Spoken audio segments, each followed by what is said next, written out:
here's a gentle welcome to settle you in. As the soft rain begins and distant thunder rolls like a slow heartbeat over the hills, you're invited to lay everything down. Every worry, every list, every echo of the day. Breathe in calm, breathe out release. If you'd like, share in the comments where in the world you're listening from tonight. It's comforting to imagine this quiet circle stretching from city balconies to country porches, from tiny rooms to wide, open spaces. Now, sink into the sound of the rain and let this story carry you toward deep, peaceful rest. Evening arrives as softly as a hand on your shoulder, and when you open the door, the world is washed in a silver quiet. Rain threads the air, each drop a tiny bell that fades as it touches leaf and earth. The sky holds its colour the way a warm cup holds tea, a deep grey that comforts rather than warns. You step outside and the wood beneath your feet is cool and damp, the scent of rain lifting from it like a blessing. The garden path waits without hurry. You do not have to be anyone but the person who takes one slow breath, then another, and lets the day loosen its fingers. The first step sends a gentle echo through your body, the way the first note of a lullaby signals to the rest of the song that it is time to begin. Breathing becomes easier the moment you notice it, as if breath had been waiting to be seen. You feel it move in your ribs, low and patient. The rain braids your thoughts into something quieter. The distant thunder speaks in a low voice that never raises itself, a friendly murmur from hills you cannot see, reminding you that the world is large enough to hold your worries and large enough to soften them. You set a pace that asks nothing of you. The ground is steady and kind, and where puddles have gathered, they reflect the grey sky as though each one were a small door to stillness. You move around them or through them, depending on what feels true in the moment, and either way the result is the same. Your feet know how to walk. Your body knows how to carry you. You're not behind. You are not late. The evening meets you exactly where you are and says this is the right place to begin. There is a hedgerow along the path, and the leaves accept the rain without fuss. You run your fingertips over one leaf and feel the coolness of it, the tiny tremor as a bead of water slides down and disappears into the soil. You remember other evenings when the air smelled like this, that earthy sweetness, that promise that things grow while no one is watching. Memory moves through you like a soft wind and brings no ache, only the sense that you have been guided more often than you realized. Even the turns you doubted led you here, to this simple path in the rain. A small bird shifts in the branches and settles again, content to be part of this quiet. The sound of the rain has layers when you listen closely. A hush high in the leaves, a gentle patter on stone, a softer tapping where drops meet the moss that has found its way into the cracks. The thunder is not a threat, it's a slow drumbeat far away, a pulse that matches your own when you are untroubled. The air fills your lungs with a sweetness that feels like permission. You're allowed to rest while awake, allowed to move slowly, allowed to be healed by ordinary things. You pass a low fence, where ivy has taken root and woven itself into a living pattern. The ivy does not rush. It has never hurried a single day of its life, yet it holds the fence. It finds the light. It persists. You let that lesson settle into your body. Growth is not dramatic most of the time. It is the steady willingness to keep reaching. You feel your shoulders drift down from the high place near your ears. Your jaw softens. The small muscles around your eyes ease as if the rain itself were smoothing them. There is a bend in the path that reveals a field beyond the garden, and though you cannot see far, the little you can see is enough. The field is a dim quilt of muted greens and browns, stitched by the silver of falling rain. At the far edge, dark trees stand like quiet guardians. You pause and listen to what the stillness is saying inside the sound. It says you do not have to hold the sky up. You do not have to predict what comes next.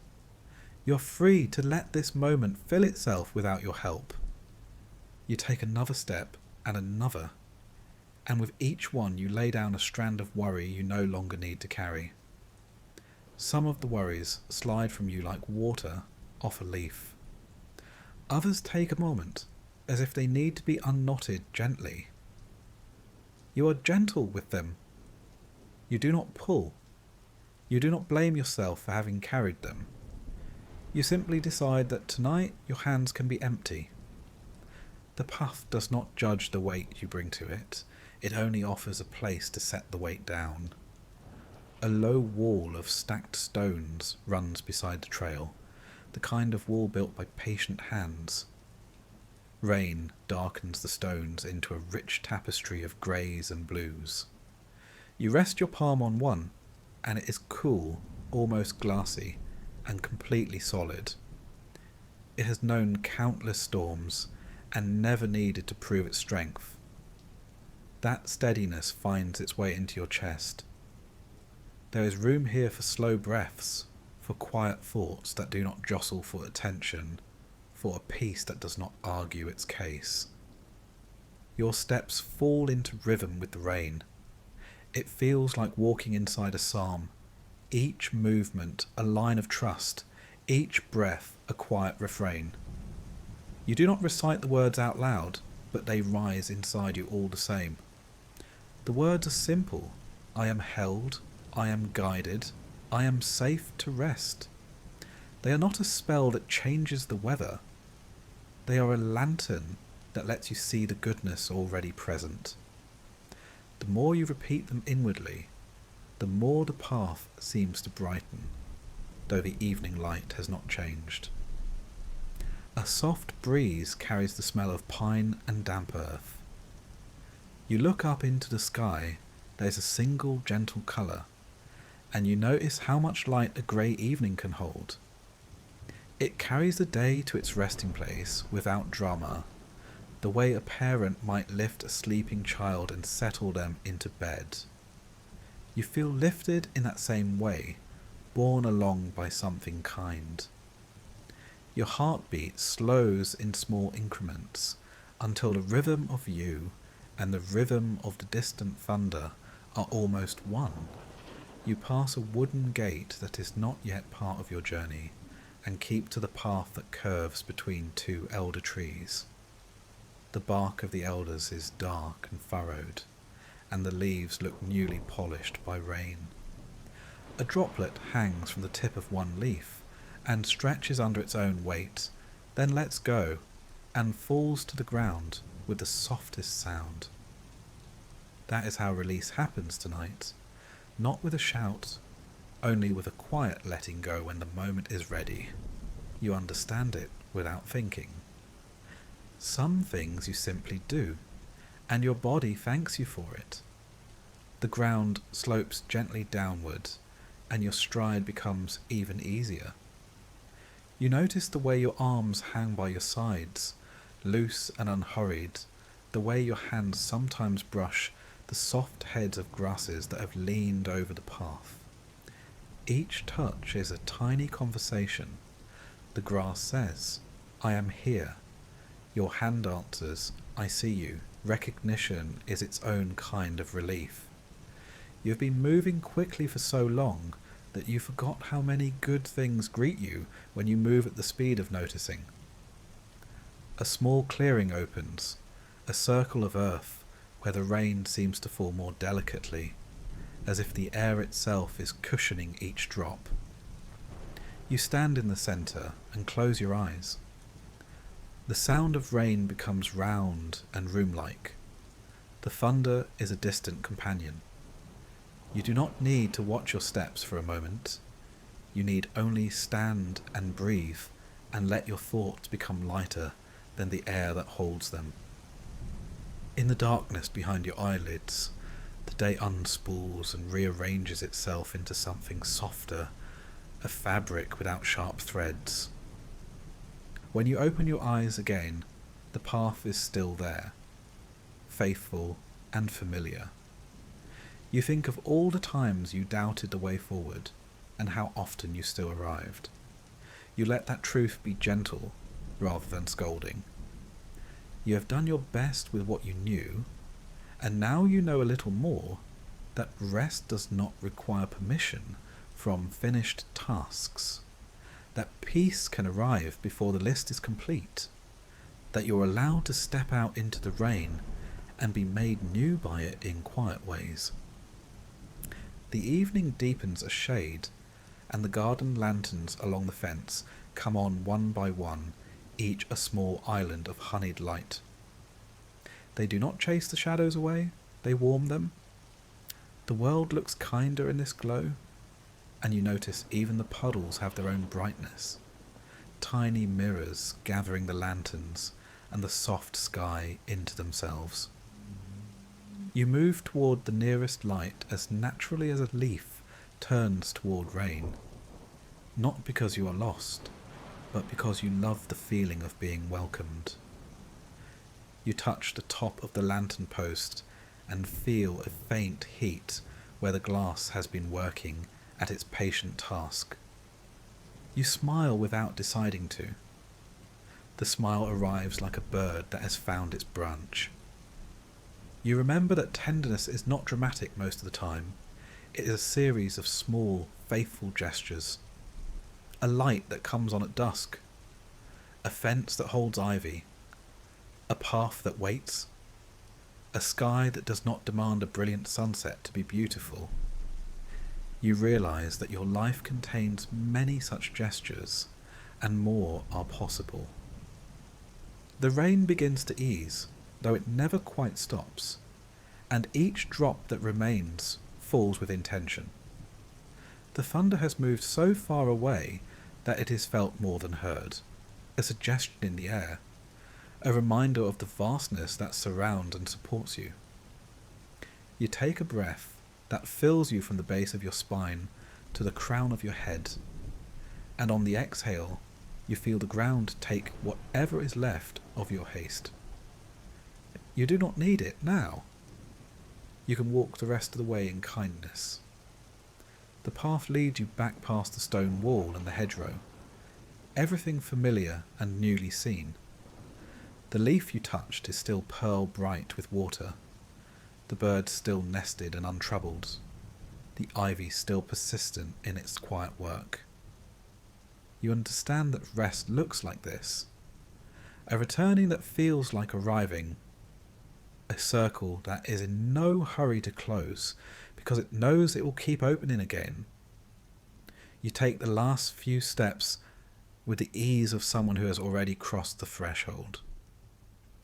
When you step inside, the room greets you with its own gentle hush, as if the rain had taught it how to speak softly. You close the door with care, and the latch settles with a sound that satisfies.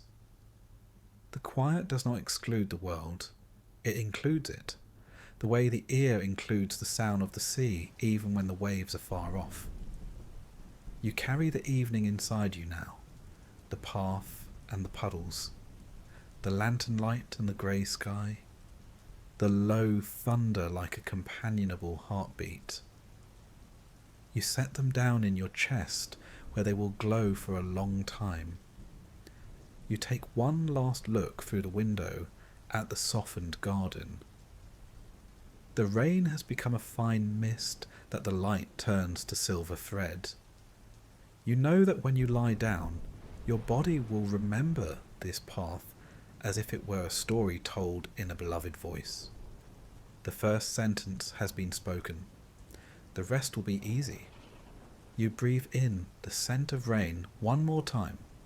Let your eyelids grow heavy, and trust that the same kindness that held you under the open sky will hold you now and keep holding you as night opens into rest. The path slopes toward a gentle sound that you felt before you heard it, a hush that gathers itself from raindrop and root and carries forward without effort.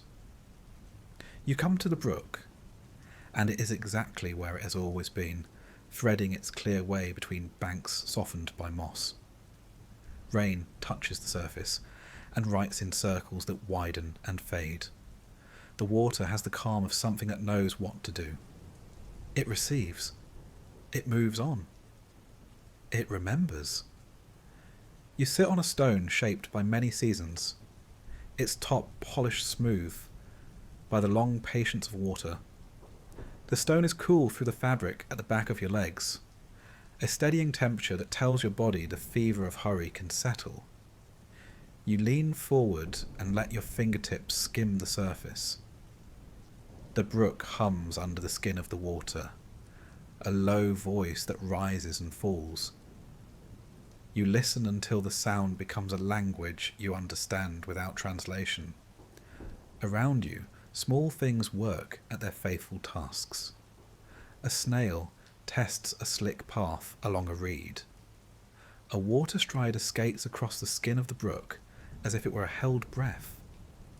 A leaf, loosened by the rain, turns slow circles as it rides the current, its edges dark with wet.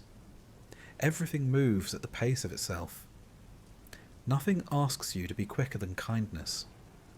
You feel your own pace fall in line with the brook, the way a heart will entrain to a gentle rhythm when given time. The air here smells green. Not the sharpness of pine that lives in the high edges of the garden, but a rounder scent, a little sweet, like fresh cut rain. Each breath that enters you seems to carry something out with it, and your ribs learn the shape of ease again. You dimly remember a day when you felt this open for the first time, and realize you have returned to that openness many times without noticing. The brook keeps that kind of memory. It does not cling to any one drop, yet it recognizes the song of rain from 1,000 different skies. You pick up a flat pebble from the bank, slate grey and thin as a coin. You imagine that it has listened to the water for years and learned how not to resist. You name it with a whisper that belongs to a worry you are ready to set down. Not a proclamation, just a small truth spoken gently. Then you place the stone back at the water's edge and watch as the current wets its face and carries a little of your tension downstream. You do not need to see where it goes. You trust that the brook knows the way. One by one, you find more stones. Some are the size of a thumb, some the size of a palm. Each has a texture that is entirely itself. One is freckled like an egg. One is banded with a pale line. One is dark and smooth as if it remembers the inside of a mountain. You give each stone a soft name. The worry that wakes you too early. The habit of rehearsing conversations you will never have. The small pride that pretends it must hold everything together alone. You do not argue with these things. You thank them for trying to keep you safe. Then you let them rest. When you return the stones, the water accepts them the way a friend accepts a story, with attention and without judgment. The rain eases to a finer pattern, and the brook changes its music in response. It is never the same song twice, yet the feeling is always familiar. You think of how often your days change, and how often your life remains grounded by a few good, simple promises. There will be light enough for the next step. There will be bread enough for the next hunger. there will be mercy enough for the next mistake. You can feel these promises in your body, not as words, but as a loosening across your sternum, and a soft weight in your hands that is not burdensome at all. It is the weight of being held. You lean closer and see the small world beneath the surface. Streamers of weed sway like hair in a slow dance. Pebbles make a mosaic that would take a lifetime to draw. A dart of silver interrupts and vanishes under an overhang where the water has carved a shallow cave. The current is clear and sure, and there is a tenderness in the way it rounds the corners of everything it touches. Even the sharpest edges yield, given time. The brook has all the time there is. It is not in a race to smooth what is rough. It trusts the soft power of persistence. Across the stream, a fern has collected a crown of droplets along the edges of its fronds, each drop holding a miniature world. Lanterns, sky, your own shape leaning over. You watch as one bead swells, trembles, and finally lets go, falling to the water with a sound so small you might have missed it if you were not listening for small sounds. That is how release works here. When it is ready, it happens. Not because you force it, but because you make a place for readiness to arrive. You cup your hands in the current and lift. The water pools in your palms, cool and astonishing, then spills through your fingers and returns to its path. The feeling is simple and clean. You think of the way you hold your days, and how some of them are meant to be carried, while others are meant to pass through. The brook teaches that both are holy. You can carry what is yours to carry. You can let pass what is passing. Your hands learn the difference by listening. A small bridge crosses here, just wide enough for two people to stand shoulder to shoulder and look down into the flowing dark. You step onto it and stand in the middle, the wood faintly springy under your weight. Rain beads along the rail. You rest your forearms there and feel the humidity touch your skin like a blessing.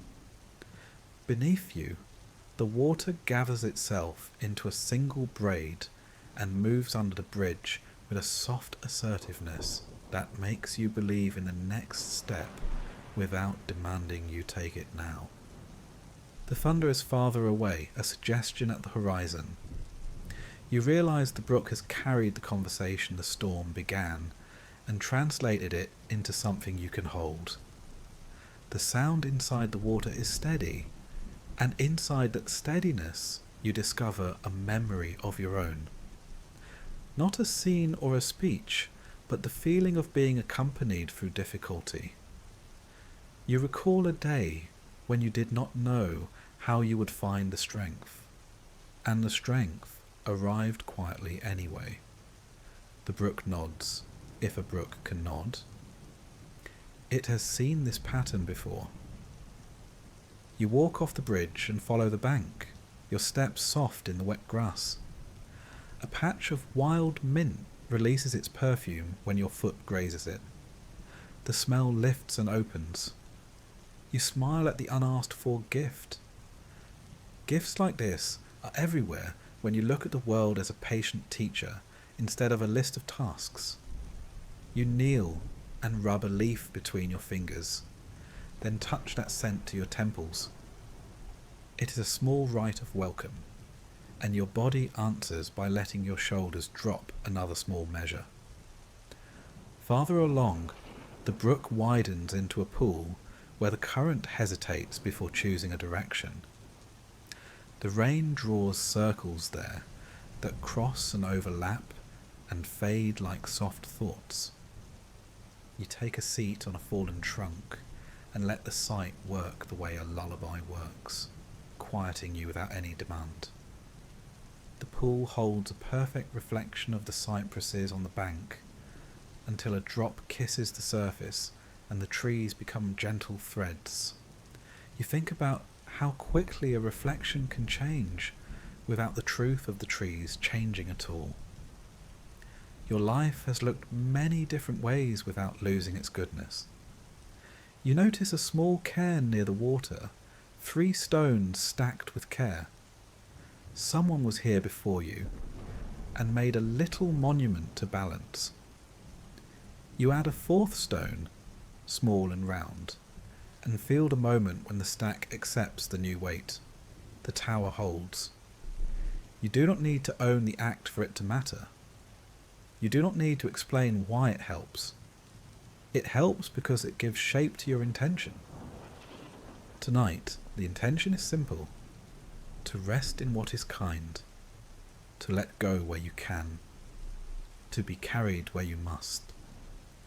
A dragonfly needles the air, metallic and quick, and stops to hover as if examining the crown of your head. Then it skates away, a stitch of lightning in miniature. You laugh softly, and the laugh feels like a door opening inside your chest. Light enters through that door. Not the bright light of noon, but the diffuse glow of a sky that has decided to be tender. You lean back until your spine finds the cool, curved support of the trunk. Your body arranges itself into comfort almost without your help. The brook keeps speaking in its clear voice that does not tire. If you close your eyes, the water draws pictures on the inside of your lids. Silver patterns, slow eddies like sleeping galaxies, soft flashes where raindrops become rings. The sound places each muscle where it belongs, neck long, jaw released, tongue resting low and wide, shoulders like leaves floating on their own branch. You become part of the listening. You become a small, essential piece of the landscape, not separate, not intruding, belonging the way rain belongs to the brook, the way the brook belongs to the long journey toward the sea. When you open your eyes, the colour of the world has deepened. Greens are greener, stones carry a quiet shine. Even the shadows seem kind. The water is lower by a measure only the brook would notice. Time has passed. You did not measure it with worry. You measured it with breath, and the brook kept the count for you. You feel not a weight, but a grounding, as if roots have lowered gently from the soles of your feet into the bank and taken hold. You kneel by the edge and whisper a final word that is not a request so much as an assent. Yes to the pace of healing. Yes to the soft strength of water. Yes to being moved along the way in due time. You trail a finger in the current and draw a line that vanishes as soon as it is made. There is no disappointment in that vanishing. There is relief. You do not need to leave your mark on the surface for something to have changed within you. When you stand, your body feels organized by rest. The brook has arranged your thoughts like stones that finally found their places. You look downstream and imagine how this water will join with other waters, how small streams become rivers, how rivers learn the wide language of the sea. You imagine your own small choices joining with other small choices into a life that flows the right direction without strain. The image is enough. You do not need to chase it. You let it be a lantern you carry inside. The path calls you back with a soft invitation of wet grass bending under your step. You touch the stone where you first sat. A brief farewell that is really a promise to return. The brook keeps moving, and so do you, both of you holding what matters and releasing what does not, both of you remembering the rain without trying to keep it. As you walk away, the sound follows for a few breaths more, then yields to the quiet of the trees and the distant voice of thunder that has turned into comfort. You feel lighter by a handful of stones, and heavier in the best way, as if peace itself had settled in your bones. The light waits on the path before you like a quiet friend. It is not an urgent light, not a flare or a spotlight. It glows the way a window glows at dusk, steady and patient, showing only what is needed. When you lift the lamp by its handle, it feels balanced in your hand, warm through the metal, as if it had been preparing for your touch. The glass is fogged by the rain in small moons, and the flame or filament inside gives a soft heart to the night. You hold it close to your chest for a moment, and the circle of light finds your breath, the small rise and fall that has been faithful through every kind of weather. You breathe more deeply without meaning to. The breath and the light agree to keep you company. Around you the path is a ribbon of darker soil, with the sheen of wet leaves pressed into it like old handwriting. The lamp makes the wet shine. It will not show you the horizon. It shows the next 3 steps and trusts you to take them. You move forward and watch how the world comes into view. First, the toes of your shoes, a patch of moss, a scatter of pine needles that look like a map of a coast you have never seen. Then the curve of a root that would have caught the edge of your foot if you had hurried. Then a stone that glistens like a sleeping seal. Each thing appears in time, not before, not after. There is a relief in this. Your mind loosens its habit of scanning for every possibility and returns to what is real under your feet. Rain carries on with a smaller pattern now, as if it, too, were mindful of the lamp. The sound is quieter in the circle of light, not because the rain is less, but because your attention is gentler. A moth drifts toward the lamp, hesitates, and then moves with you at the edge of brightness. Its wings write their own soft script in the air. In the grass, a bead of water slides from blade to blade with the patience of a pilgrim. The lamp shows you these small lives as you pass, and you begin to feel how everything is travelling with you. The path narrows between 2 cypresses, and the lamp paints their trunks with a thin gold skin. The bark looks almost wet silk, ridged and dark beneath the gloss. You run your free hand along it, and the tree gives a woody scent back to your fingers, resin and rain. The thunder speaks again, as if from another room, low and conversational. You do not need to answer. The lamp answers by lifting its small bright face and letting you see the way the roots twist and the soil dips, the way your boot should angle so that you do not slip. You stop where the path banks toward a hollow that has filled with water. The pool is not large, but in the lamp's light it becomes a mirror that seems to have depth. Lanterns from the garden fence in the distance are reflected there as daubs of honey, and above them the sky is a single calm tone. Your face appears, hushed and softer than you expected, and you understand that the lamp does not only show you the path, it shows you yourself, but kinder. You tip the lamp, and the mirror tilts, and your reflection lengthens, then dissolves. You feel no loss. You feel the rightness of things that do not need to be held in place to be true.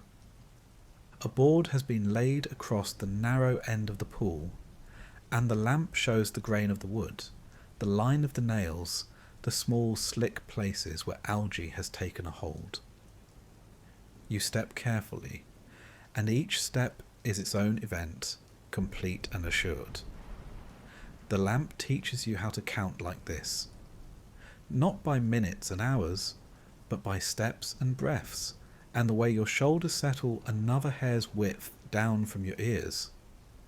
Your body learns quickly. The lesson is not difficult. It is simply different from how you have measured before. Beyond the pool the path climbs.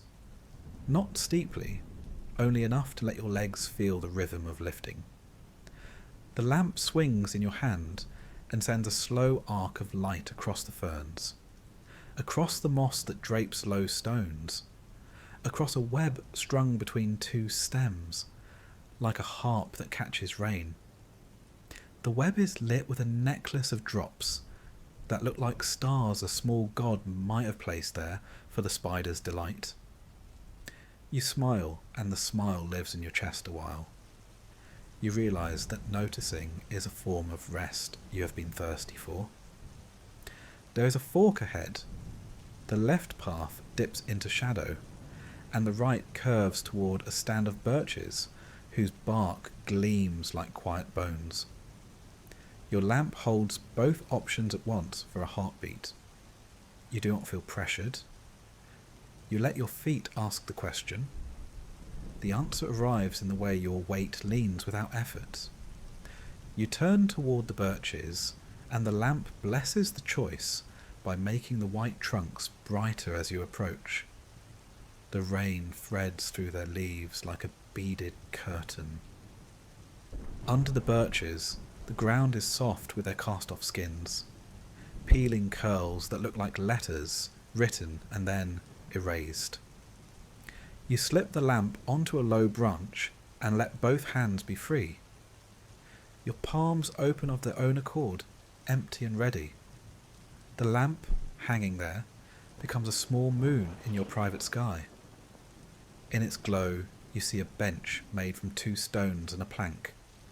It is wet but not cold. When you sit, warmth moves to meet you from inside your own muscles, a remembering of how to be still. You sit long enough to hear the different voices of the leaves above you. Some clap together whenever a drop falls between them. Some speak in whispers that are nearly silence. Farther out, where the birches give way to oaks, there is a deeper rustle, slow and generous. The lamp keeps its circle steady as if it were breathing with you. You look down at your hands and see that they are not clenched. There is nothing in them that needs to be held by force. You watch your fingers rest and feel a gratitude so ordinary it surprises you with its size. When you take up the lamp again, the handle fits your hand as though it remembers. The path bends toward a stone stairway that climbs a small rise. The steps are irregular, the way old things are. The lamp shows you where each one begins and ends, where the edge might tilt. You do not look at the top of the stairs. You look at the next step, and then the next. And if you happen to glance up, it is only to take in the way the line of the steps becomes a kind of music.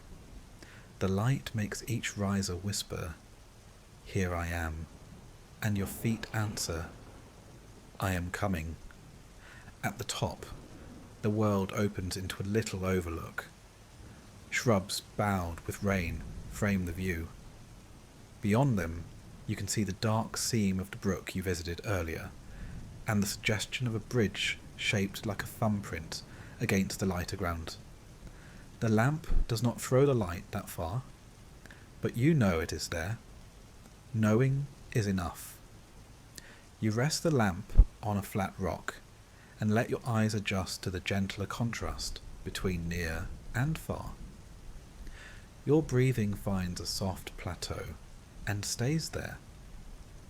You notice how the lamp changes your sense of time. Without it, you might be tempted to rush toward the day, to demand a forecast. With it, you are content to be a person with a small circle of sight in a very large night, a person whose life can be lived in a series of faithful next steps. This does not diminish you. It places you where peace can find you. The lamp is not a solution to the future. It is an agreement with the present, and the present, treated with respect, contains more than you expected. You start down the other side of the rise, and the path threads through low laurels that release a fragrance when brushed. The lamp releases it, then catches the steam of it in the air for an instant, so you can see the scent as it lifts and vanishes. Small rains do this, make the invisible briefly visible. You think of all the support in your life that is like this, felt more often than seen. The lamp is a teacher of gratitude simply by illuminating what has been quietly good all along. A figure appears on the path ahead, not a person, only the suggestion of one. You pause, then realise it is a stand of reeds braided by the wind into a shape that looks like a robe and shoulders. You grin at your own first glance and move closer until the reed figure resolves into what it is. The lamp is kind to your imagination.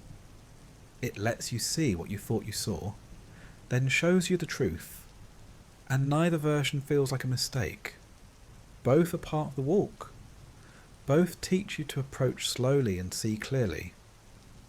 A rabbit darts across the path and pauses at the edge of the light. Its ears are wet triangles, its sides moving with a fast, tiny bellows.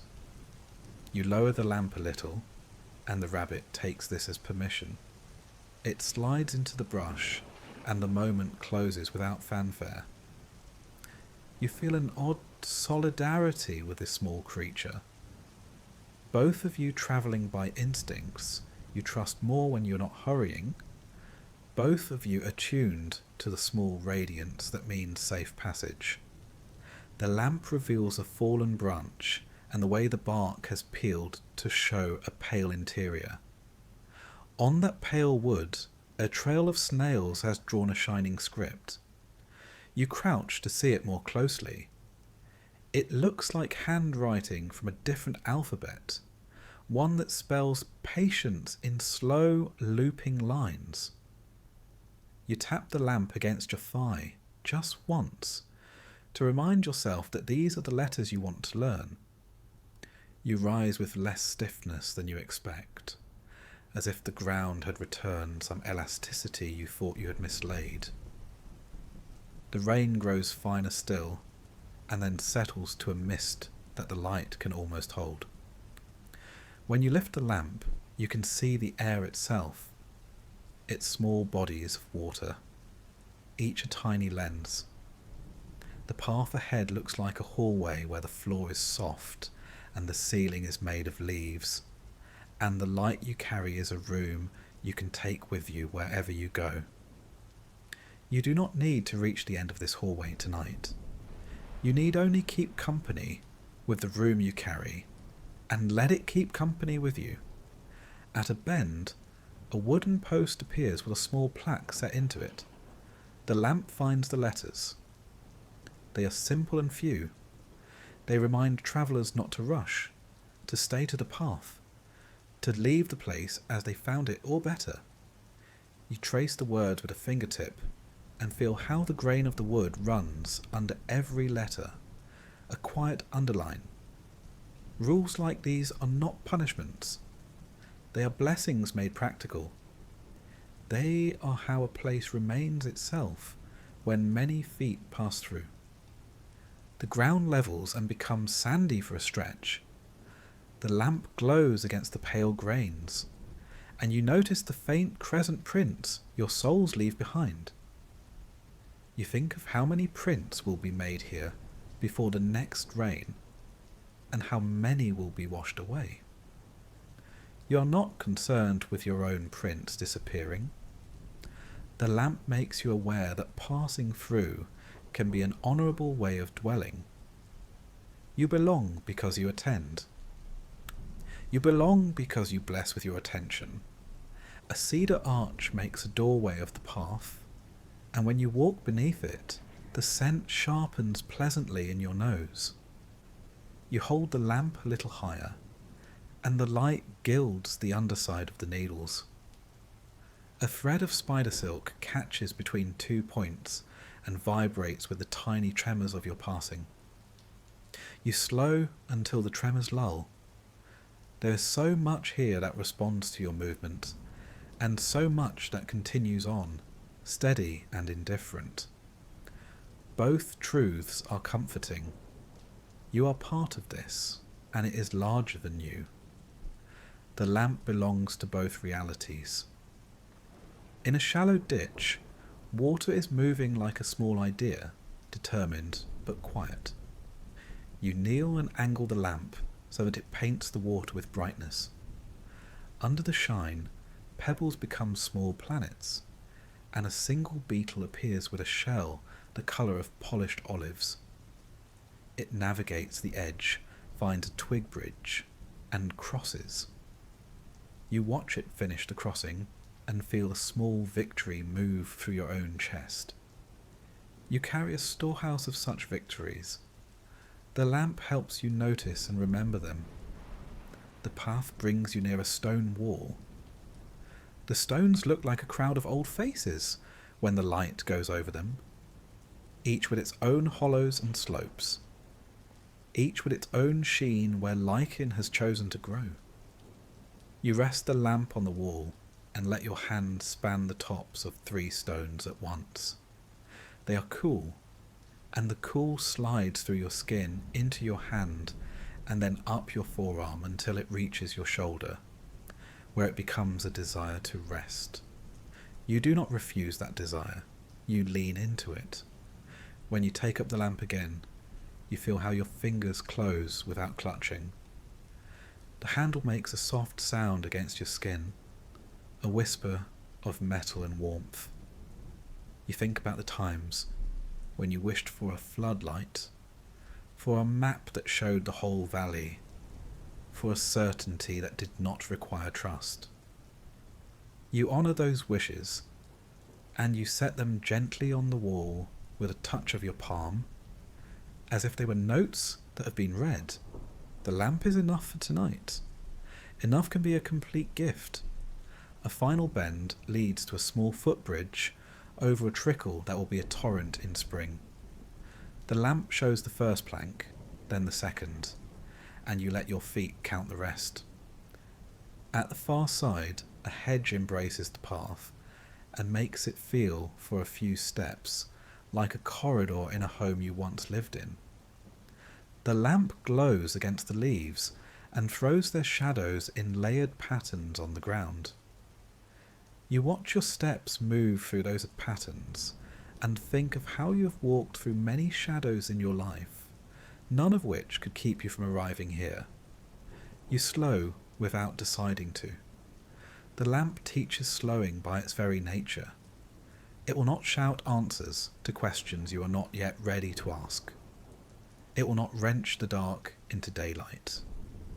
It simply keeps you near to what is kind and real. You feel yourself consenting to this nearness.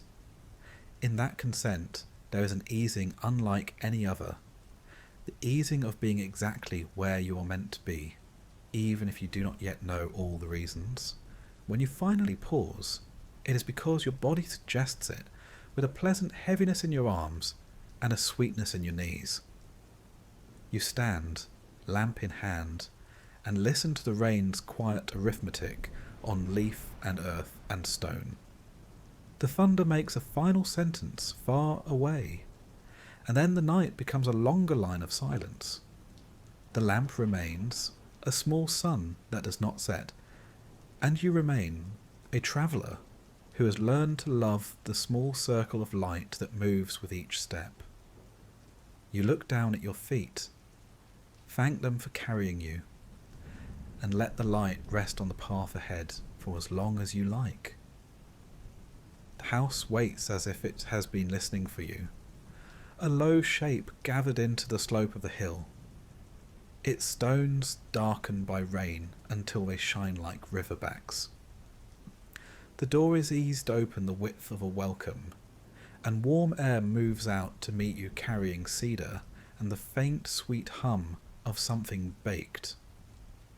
The threshold is worn to a gentle curve by other feet, and when yours meet it, there is the unmistakable sensation of being recognised, not as a name or a story, but as someone who belongs to shelter.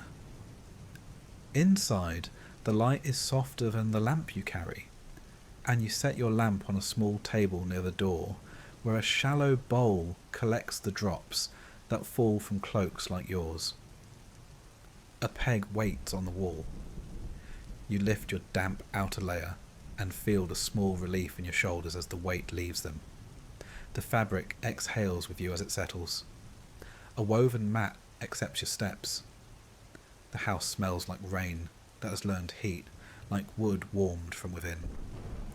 There is a hearth buttressed by stones that remember riverbeds and mountain paths and hands that brought them here.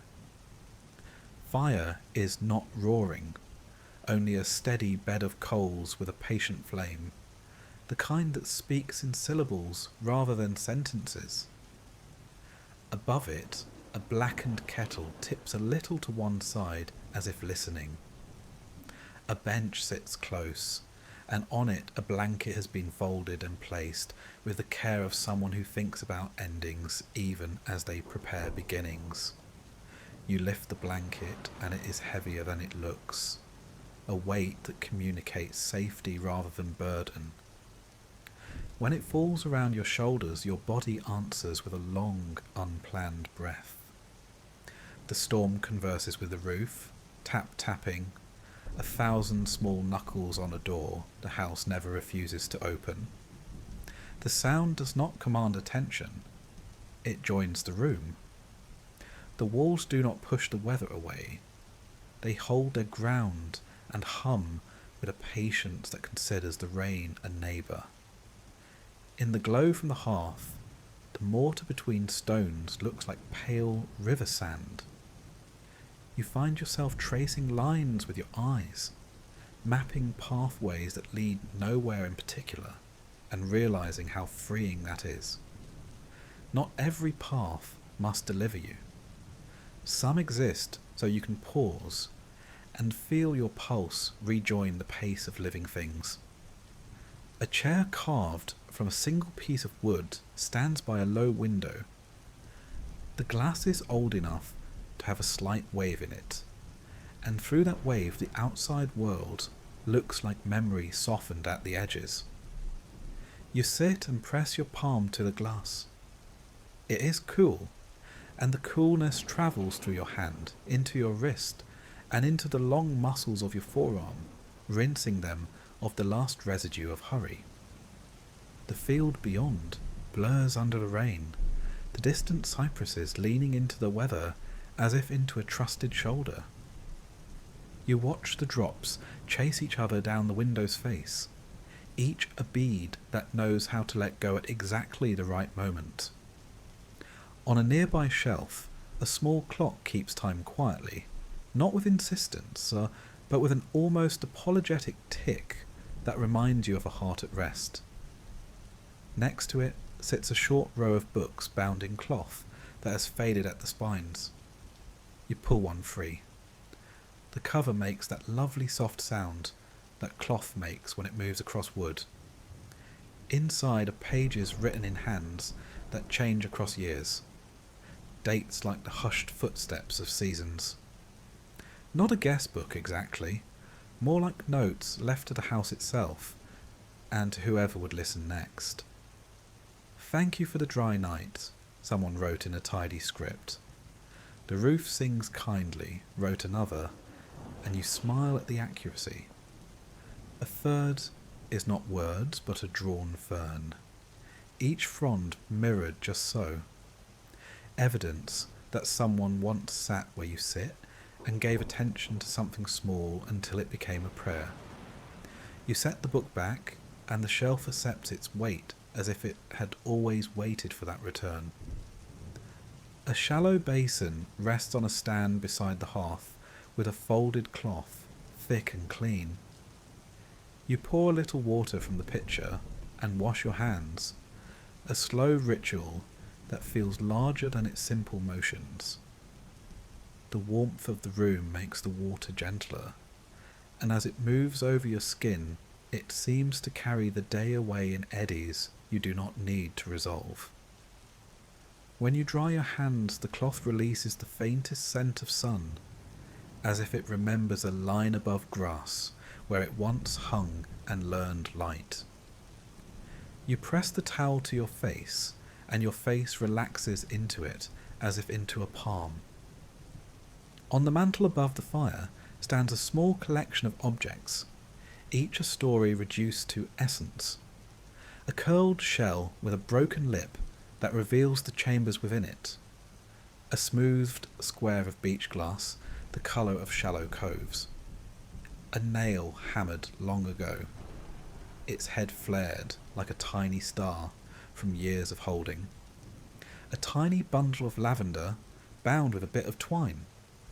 You pick up the nail and set it back down, then touch the lavender and lift your fingers to your nose. The scent rises and settles like a memory that has chosen to be gentle. The house has the practical kindness of working things. A hook near the hearth holds a long-handled kettle lifter. A basket under the bench keeps a stack of split logs dry, each piece chosen for the way it burns evenly without fuss. A broom leans in the corner wearing a tidy fringe. The broom looks like it receives gratitude even when no one says the words. You feel grateful to the person who put it there. To the quiet order is not rigid but respectful. Even the coal scuttle has a handle wrapped in worn leather, so the hand that lifts it is not scalded. This attention is a language your body reads fluently. Here, care is not an announcement, it is a default. You find the kettle's handle with a cloth and tip a little hot water into a clay mug. The mug answers with a soft heat that fits your palms and travels up into your wrists. You stand for a while with the cup near your mouth, just to breathe the steam. The steam smells like plainness turned generous, like a field after rain. When you sip, warmth arrives in small widening rings that settle along your sternum and invite everything around your heart to unclasp one notch more. A window seat along the far wall is filled with cushions sewn from mismatched fabrics, all in the colours of muted afternoons. You tuck yourself there and find a shape your body likes immediately, the way a bird finds the shape of a branch that supports it and does not argue about the angle. The storm has found its pace outside, and the house has found its answering hum. You watch the door latch shiver slightly when a particular gust speaks, and notice that it is not fear that moves it. It is participation. You begin to understand that shelter is not separation from weather, but relationship with it. Agreement to be present and whole while it passes through. In the quiet, you notice the small chorus of the house. A faint creak as timbers adjust with the evening's damp. The near silent crumble of ash shifting to make room for a new ember. The distant drip from the eave where water gathers and then leaps in tiny intervals to the stone below. Breath after breath, the sounds assemble a cradle around your thoughts. Anything sharp becomes rounded. Anything loud becomes woven into something wider. The blanket shifts on your shoulders, and the movement feels like the gentlest version of being seen. A cat appears at the threshold of your vision, grey and rain-smelling, a creature that has learned all the safe places a storm can reveal.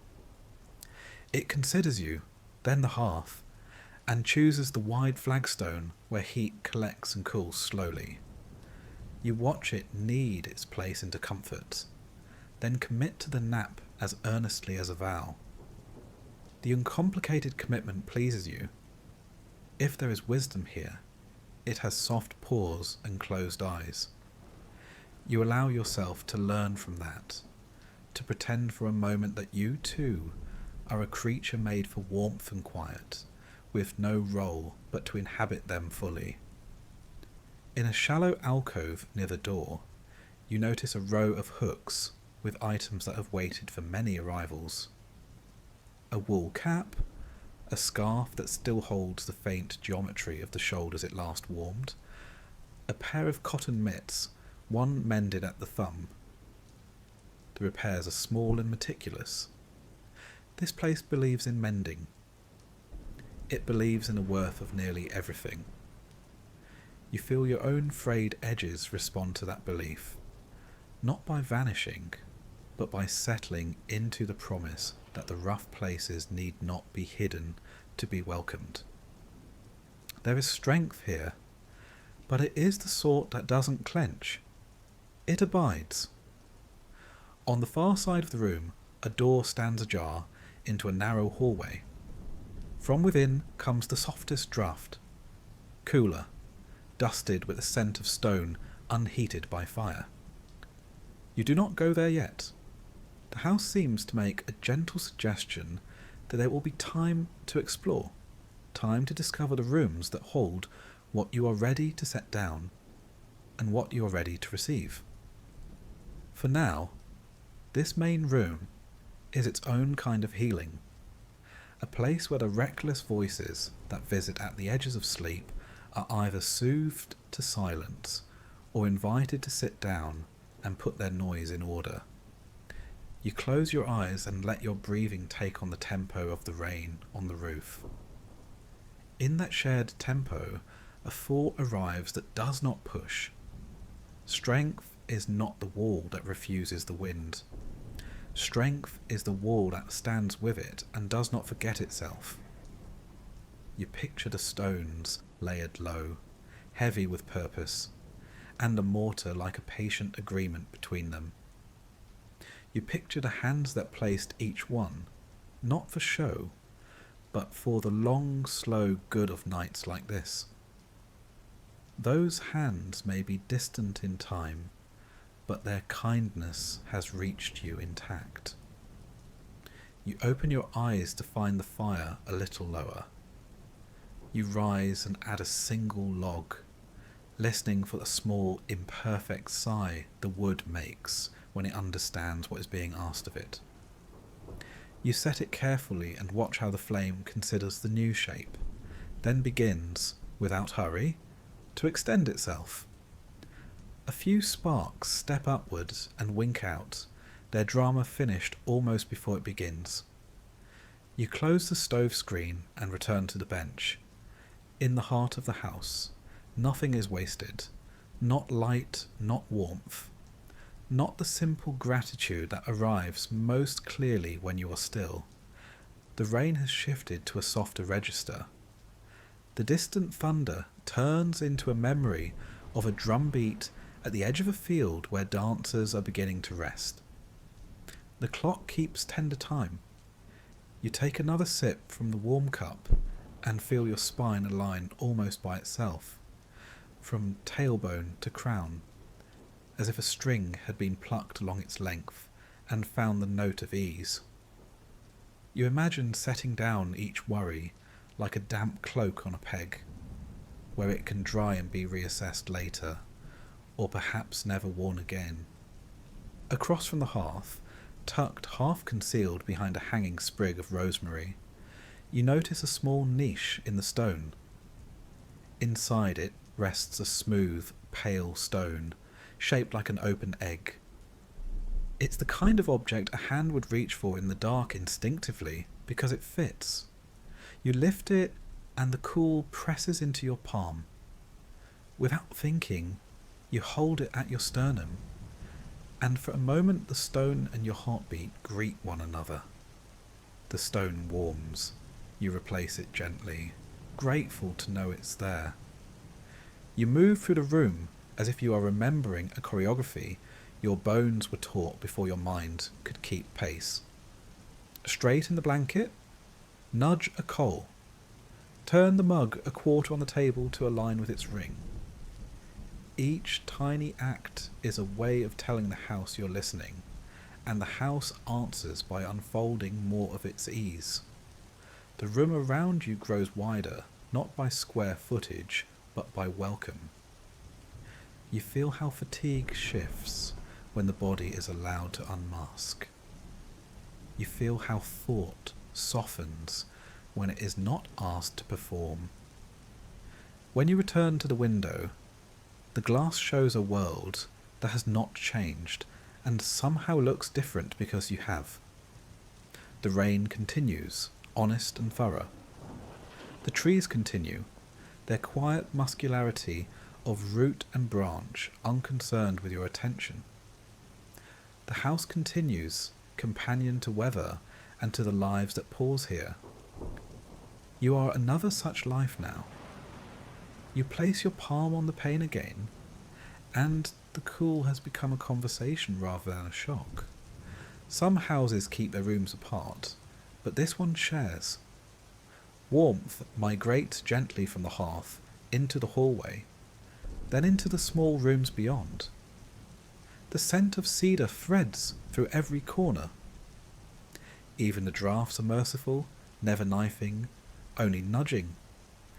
You make a private promise to carry this architecture into the structure of your own hours. Let warmth migrate, let good scents linger, let the draughts remain gentle. When you finally lean back and close your eyes, there is no sense of having earned rest, only of having agreed to it. The house does not require an argument for your peace. It does not meter it out. It simply gives what it is, and you become briefly, sweetly, the kind of person who can receive. The rain strokes the roof with the patience of a lullaby. The coals write their slow orange poem. The blanket holds your shoulders and the chair holds your spine. You listen as the world, inside and out, slides into a harmony that asks nothing more of you than this. Stay, breathe, be. The table waits in the centre of the room, square-shouldered and honest, the grain of the wood running like quiet rivers under a thin sheen of oil.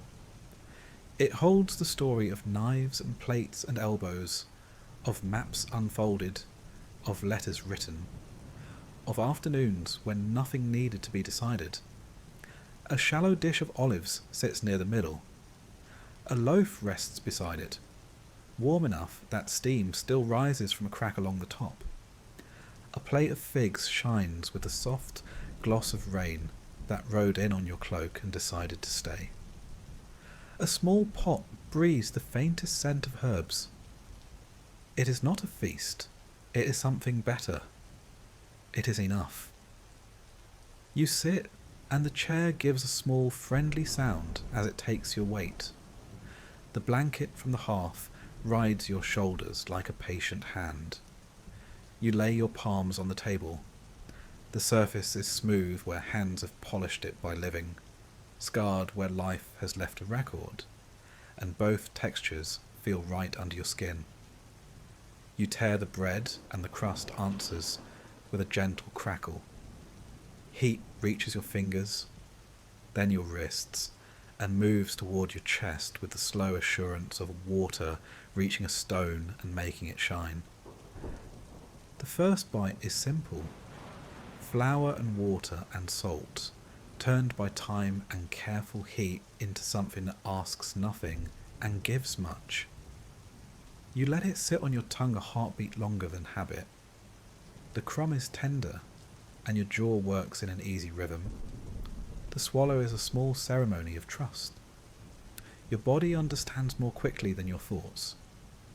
This is not about fullness. This is about sufficiency. It is about noticing what is here and allowing it to meet you.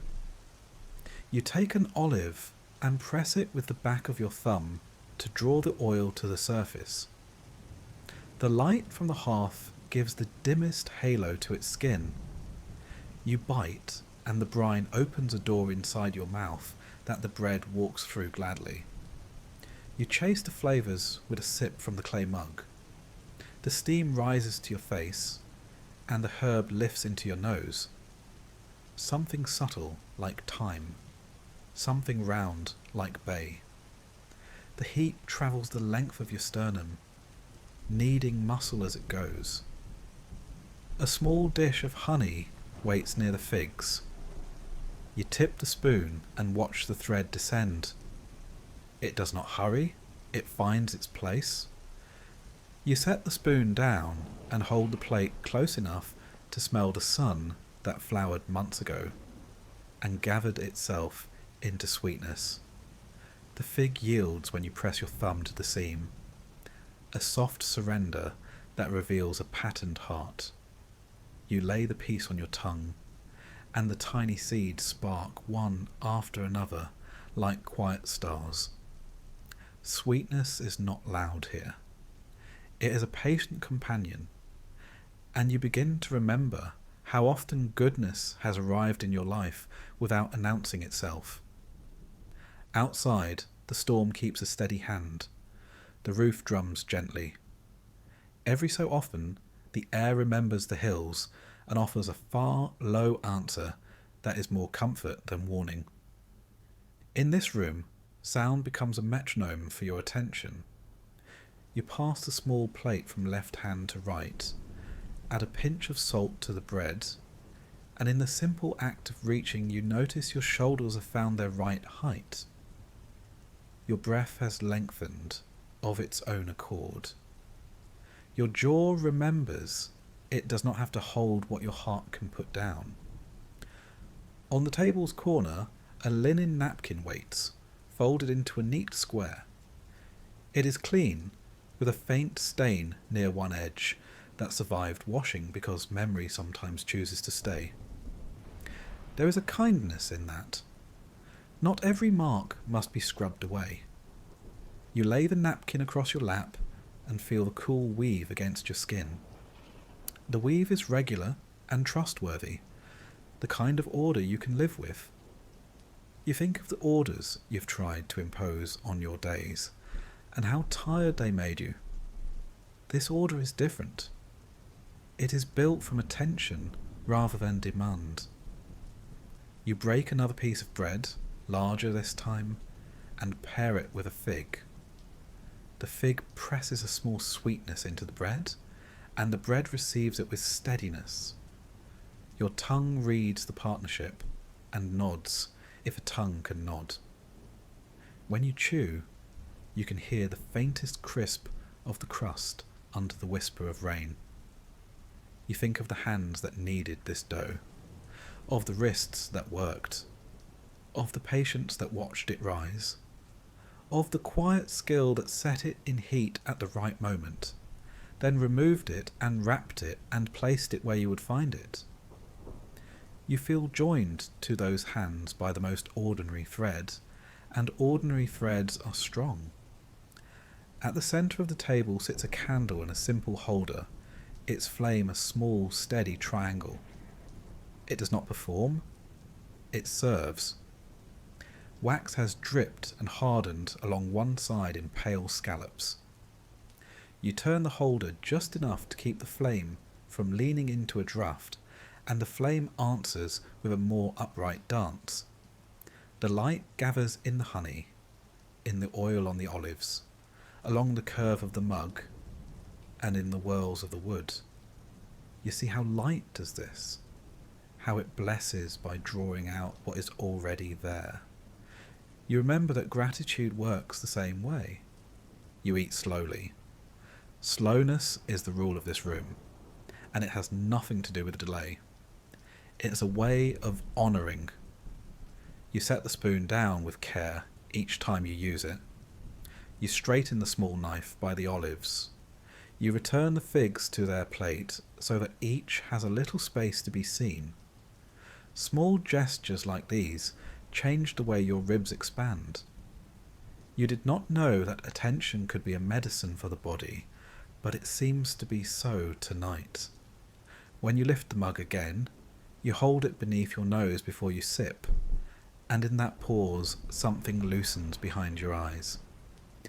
Heat enters and tips the balance away from vigilance. You've been vigilant for so long that you forgot the taste of simple safety. The one that sits in the mouth and says that water will find the right shape, that bread will be enough, that warmth is allowed to remain. You take a slow drink and think of mornings that will be shaped by this very moment without needing you to plan them. The table carries other signs of use. A burn mark the size of a thumbprint near the corner where a pot must have rested a little too long. A groove where a knife missed the board and bit too far. A constellation of soft divots where someone drummed easy fingers while thinking. You pass your hand over these and feel more permission bloom. Some things earn their beauty by enduring. You have endured.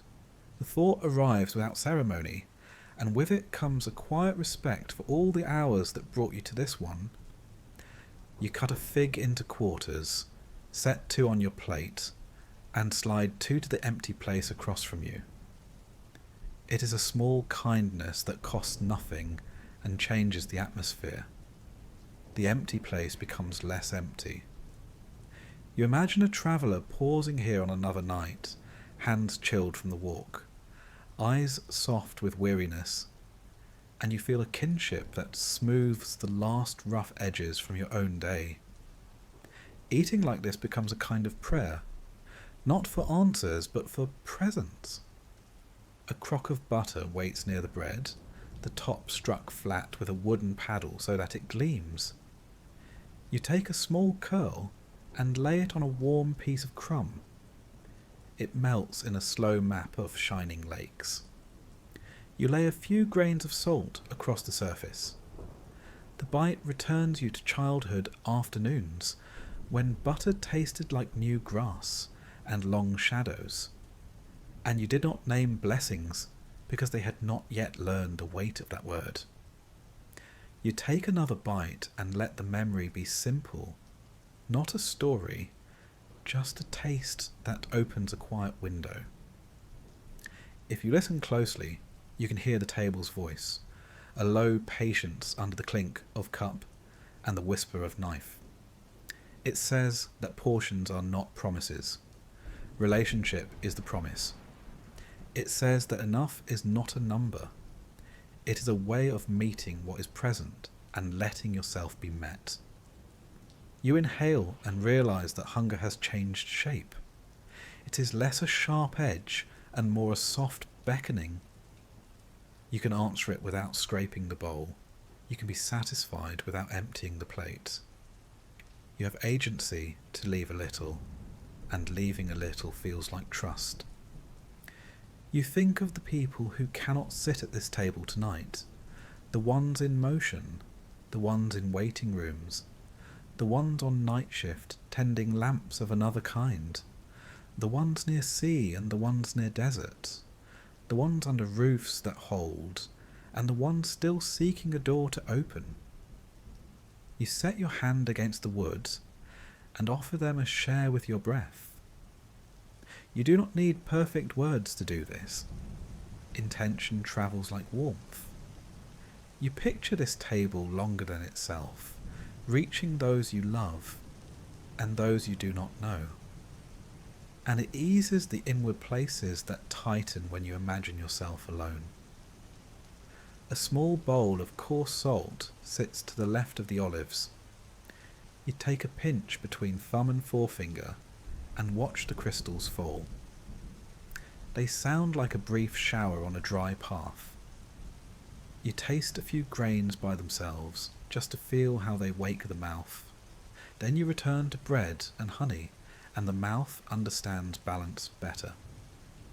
Part of rest is this, letting contrasts meet and become something third, something whole. Sweet needs salt to shine. Quiet needs sound to measure itself. Solitude needs the sense of company that reaches across a table with no one sitting there and still makes room. From somewhere in the house, a hinge stretches and settles. The fire gives a small shift, like a shoulder adjusting under a blanket. You reach for the kettle and pour more hot water into the mug. The steam rises and carries the scent of the herb toward your eyes, which blink and soften. It is not late so much as deep. The kind of depth that comes when the day has stepped back and given the evening the floor. You think of how often you have rushed through this hour. Not tonight. Tonight you let it speak in full sentences. Your body listens and remembers its own gentler language. You look again at the foods in front of you and see how they ask to be received rather than improved. You could embellish. You choose not to. Plenty can become plenty without display.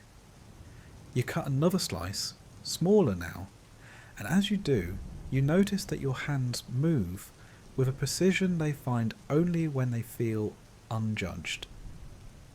The knife follows the grain of the loaf, the slice falls, the heel rests. The rhythm is almost musical.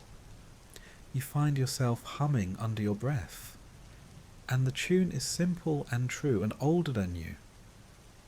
The figs are nearly finished. You place the last piece on your plate and leave it there for a few breaths. Enough learns to pause. Enough understands that the final bite can be a promise rather than an ending. When you eat it, you chew slowly, eyes half closed, and let the sweetness write its last small sentence along your tongue.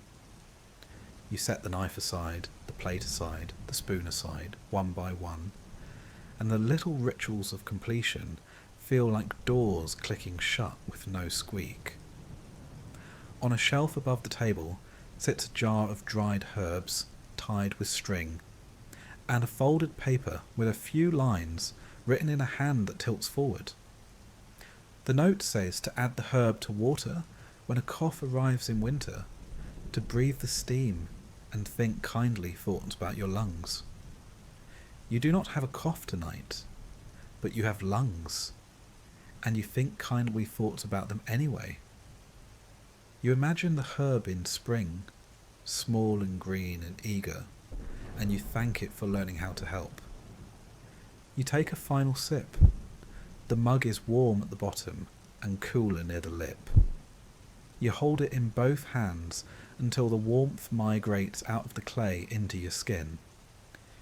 You put it down with care, and the ring it leaves on the wood joins other rings that have dried and faded. Time passes here in circles that overlap, each one softening the next. You do not need to preserve the ring. You do not need to hurry to wipe it away. You let it be for a while, a soft badge of a good moment. When you stand, your legs answer with ease. No heaviness, no rush of blood that makes you sway. The meal did not weigh you down. It buoyed you. You gather plates and carry them to the basin, rinse them with warm water that feels like a thorough sigh, then set them on a rack where they will dry in their own time. The little sounds they make as they touch the wood are like pebbles finding their place in a stream bed. You wipe the table with a damp cloth, and the wood greets the moisture like an old friend. When you lift the cloth, the grain looks clearer, as if attention has polished it. You set the candle a little off-centre so the wax will fall on a fresh side. You slide the chair back under the table with a quiet scrape, and feel a satisfaction that is not about neatness, but about completion. You place half the loaf in a cloth and knot it loosely, then set it on the shelf near the window, where it will greet you in the morning. You place 3 olives in a small dish and leave them beside the candle, a small, salt-dark promise to your future self, a reminder that tomorrow will come with its own provisions. Before you leave the table, you rest your fingertips on the edge and close your eyes. You let the room coordinate your breath, the table teach your hands how to be gentle, the storm teach your ears how to hear the world without bracing. You say thank you, not aloud, not to anyone in particular, but to the steady choreography that brought bread to heat, figs to bowl, water to kettle, shelter to stones, and you to this chair. You feel the thank you rise through you and settle in the room like another small light. When you step back, you see it all at once. The cleared plates, the candle at its work, the folded napkin, the knot in the cloth around the bread, the olives waiting in their tiny dish. The table shines in the close light, not glossy, just awake. Enough does that. It wakes a room without raising its voice. It is not the thrill of extra. It is the rest that follows the recognition that what is here is sufficient. You carry that recognition with you as you turn toward the rest of the house, the blanket still warm on your shoulders, the rain still gentle on the roof, your heart full without strain, your hands empty and ready for what kindness asks next. The narrow doorway opens into a room the size of a quiet breath. The floorboards are old and sure under your feet, their grain darkened by years of patient footsteps. A small window receives the rain as a friend.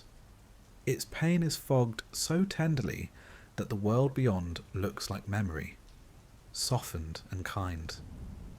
The air holds a faint mineral chill, like stone after a storm, and the scent of cedar reaches even here, as if the big room and the little one are holding a single conversation. A shelf runs along the wall beneath the window. On it sits a clay jar the colour of riverbank, wide-mouthed and simple, its rim chipped in one place, the way beloved things are. Beside it, a scatter of flat river stones waits, each one palm smooth, each with its own quiet weight. A stub of pencil rests on a folded square of paper where a few words have been written in a careful hand. Tell me what you're ready to lay down. The words are not an order. They are a permission you feel in your shoulders before you read them a second time. A short bench invites your knees to a friendly angle. On a low stool, a bowl of water reflects the dim light, and in that reflection the window is a pale square, floating in a dark pool, as if the night has offered you a second sky. You sit and your body answers with a lengthening of breath, a loosening at the base of your skull. The room accepts the sounds you bring, the cloth of your sleeve against wood, the hush of your exhale, and folds them into its own small music. Rain glass, a far ember settling in the hearth beyond, the softest tick from a hidden pipe, as warm water remembers its way through the walls. You take the pencil between finger and thumb and feel the nudge of readiness. The first word arrives without drama. Hurry. It lands on the paper with the grainy whisper of graphite. And you notice how the act of writing slows the pulse as if your wrist had borrowed the pace of the brook outside. You fold the slip once, twice, making a small, neat parcel of something that has not been small or neat for a long time. When you lift the jar and tilt it toward you, the clay is cooler than the air. The slip slides in and makes a sound like a tiny bird settling in a nest. You wait and listen to that sound finish. You choose a stone next, the size of a walnut, flecked with mica.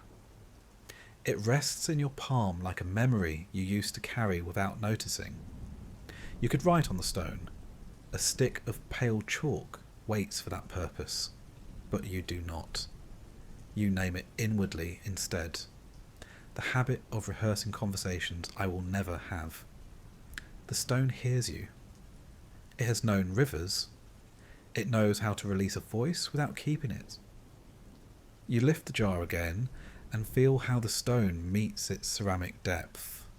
A muted clink, a settling.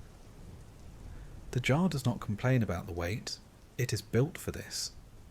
You keep going because the room makes it easy. Not easier than the truth, only easier than avoidance. Another slip. Not being allowed to rest until every task is done. Fold, fold, place. A thinner stone, the tight knot behind my right shoulder that thinks it is responsible for the weather. In it goes. A thicker one, dark and oval. The story I tell about who I must be to be loved. The chalk writes a single letter on the stone that the moisture of your hand begins to blur. Good. Let the river finish the erasing. The jar receives it solemnly, as if it has taken oaths before. You pause and look at the window. Your breath has drawn a small, clear crescent in the fog. A half moon you did not intend. You trace it with your finger, and the pain cools your skin to the bone in a way that steadies more than chills. You write one word on the glass with that fingertip. Release. The letters bead and fade in seconds. You're relieved to see them go. Not everything must be archived. Some words are truest as they vanish. There is a linen on the bench, folded small. You lay it across your knees and set another slip on it. This one takes time. Not everything is ready to be surrendered in the same hour. You let the pencil rest while your hands lie open and still. The room does not press. It lets the rain do what rain does, threading the night with patience. You breathe and wait, and then the word arrives, comparison. You do not make a case for or against it. You simply write the letters and listen to their soft, scratchy procession down the page. The fold feels different this time, like closing a door you used to leave ajar. Into the jar it goes. The breath that follows is a little deeper, as if your ribs have remembered the extra room they were designed to keep. You rinse your fingertips in the bowl. The water holds the memory of the house. It is not cold so much as honest. You cup it and lift it to your eyelids, and the tenderness of that small touch moves like mercy across your face. A drop travels the length of your jaw and falls to your shirt, a tiny, cooling punctuation. You smile at the silliness of a ceremony with no audience. There is freedom in that silliness, the first shoulder swing of joy after you have set a heavy bag down. On the shelf is a shallow dish, and in it a little drift of paper tags tied with fine string. Someone has written "not yet" on the dish in pencil that has been erased once and written again. You take one tag, write a word you're not willing to surrender. Grief, perhaps, or a loyalty that still needs you, and lay the tag in the dish. Not yet is not the same as never. The room seems to nod at your honesty. You are learning that release is not demolition. It is consent to the pace of healing. You reach for another stone, thinner, almost a skipping stone, and lay it on your open palm. The chalk makes a soft line as you write too much self-explaining in letters that lose their edges even as you form them. You laugh under your breath, and the laugh is a relief valve. Into the jar with it, this eagerness to earn your place over and over. The jar grows heavier. Your body grows lighter. You feel the imbalance correcting. A quiet set of scales rediscovering the centre. The pencil returns to your hand as if it had been waiting in your fingers all along. You write a longer phrase on the next slip, the kind that takes 2 lines. The fear that resting means I am falling behind. When you fold this one, you press the crease with your thumbnail. There is a heat in your chest as you lower it into the jar, not burning, more like a hearth that has understood its work. The sound it makes is the sound of a decision arriving. You look around a room and see small signs that others have used it before you. A faint ring darkens the shelf where someone set a wet stone and forgot. A dusting of chalk in the corner where fingers were wiped clean. A hairline crack in the jar's glaze that looks like a river on a map. These details do not make you feel unwelcome. They are the opposite. You are part of a human weather that passes through, lets go, and moves on. Each of you leaving the gentlest trace. A low hook holds a bell so small its voice is mostly shimmer. You lift it and give it a single breath of motion. The sound trembles into the air and dissolves. You imagine it travelling through the house, touching the cat's whiskers, pressing one soft note against the inside of the closed pantry door, sliding its silver edge under the blanket near the hearth. You are not calling anyone. You are simply telling the moment you have heard it. There are more slips. Old anger that has nothing left to teach me. The need to be first at a door that opens for everyone. Apologies I owe myself. You place some in the jar and tuck some into the not yet dish. You do not pretend you can do all of it tonight. The honesty sits sweet in your throat, sweeter than triumph. You notice that with each surrender, your posture adjusts by degrees, vertebrae stacking with that pleasant roundness that belongs to people who trust the chair beneath them. A small mirror hangs crooked above the shelf. You lift it from its nail and straighten it, then meet your own gaze. Your eyes look like the weather outside, clear where you have breathed on the glass, a little fogged at the edges where sorrow and tenderness meet. You do not make a speech to yourself. You try something simpler. You touch 2 fingertips to your chest and say quietly, with a mouth that understands the shape of the words, "I forgive you." The sentence lands with the weight of a small stone in a deep lake. You do not see the bottom. You hear the rings widening anyway. You pick up a last stone, the smoothest. Its surface is cool and convincing, a perfect fit just beneath your thumb. You could send it into the jar with all the others, but you do not. You rub it once, twice, and then slide it into your pocket. Not everything is meant to be set down. Some things are meant to be carried because they do not weigh you. They steady you. You give the stone a name you do not write. Courage that walks at the speed of kindness. The name warms. The stone stays. When the jar is almost full, you rest both hands on its shoulders and feel its changed heft. It is not heavy in a way that frightens. It is heavy like harvest, like a basket that took all afternoon and stands now complete and humble on the table. You wipe a faint dust of chalk from the rim with the side of your thumb and set the lid, a simple wooden circle, into place. The fit is good. The sound is small and decisive. You lift the jar and place it beneath the window where the note suggested, and the jar becomes part of the weather. Dim light on clay, whisper of rain, a cool breath from the pane that kisses the lid. The bowl of water has gathered a little dusting of chalk while you worked. You dip the tips of your fingers again and smooth the water over your hands, then over the back of your neck. Something in your spine answers like a door on newly oiled hinges. You dry your hands on the linen and fold it carefully, one edge to another, making a square that pleases you for reasons beyond measure.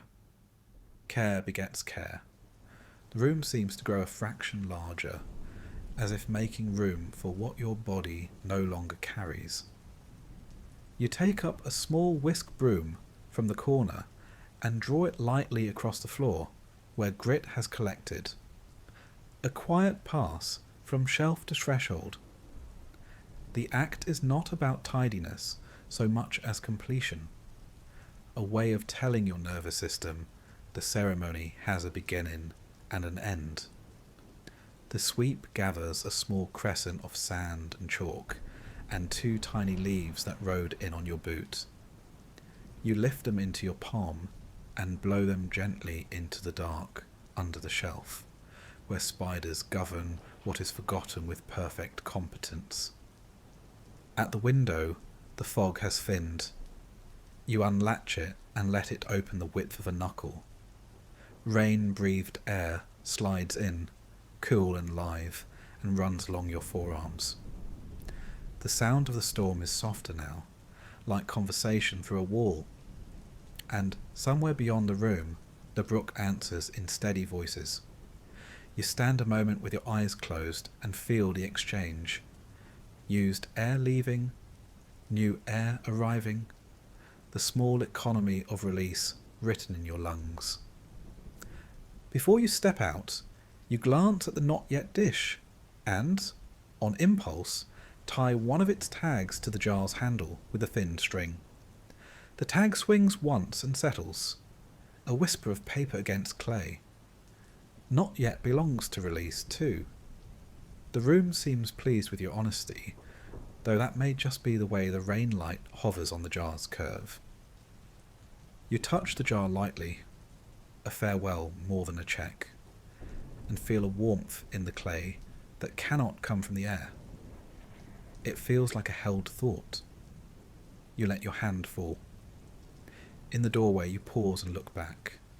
The bench, the bowl, the slips that remain, the little bell, the chalk dust bright as first frost, where a bit of light finds it. All of it awaits the next hour, the next person, the next moment you or someone else will need. You do not feel the urge to carry any of it with you. The room has taught you what it wanted to teach.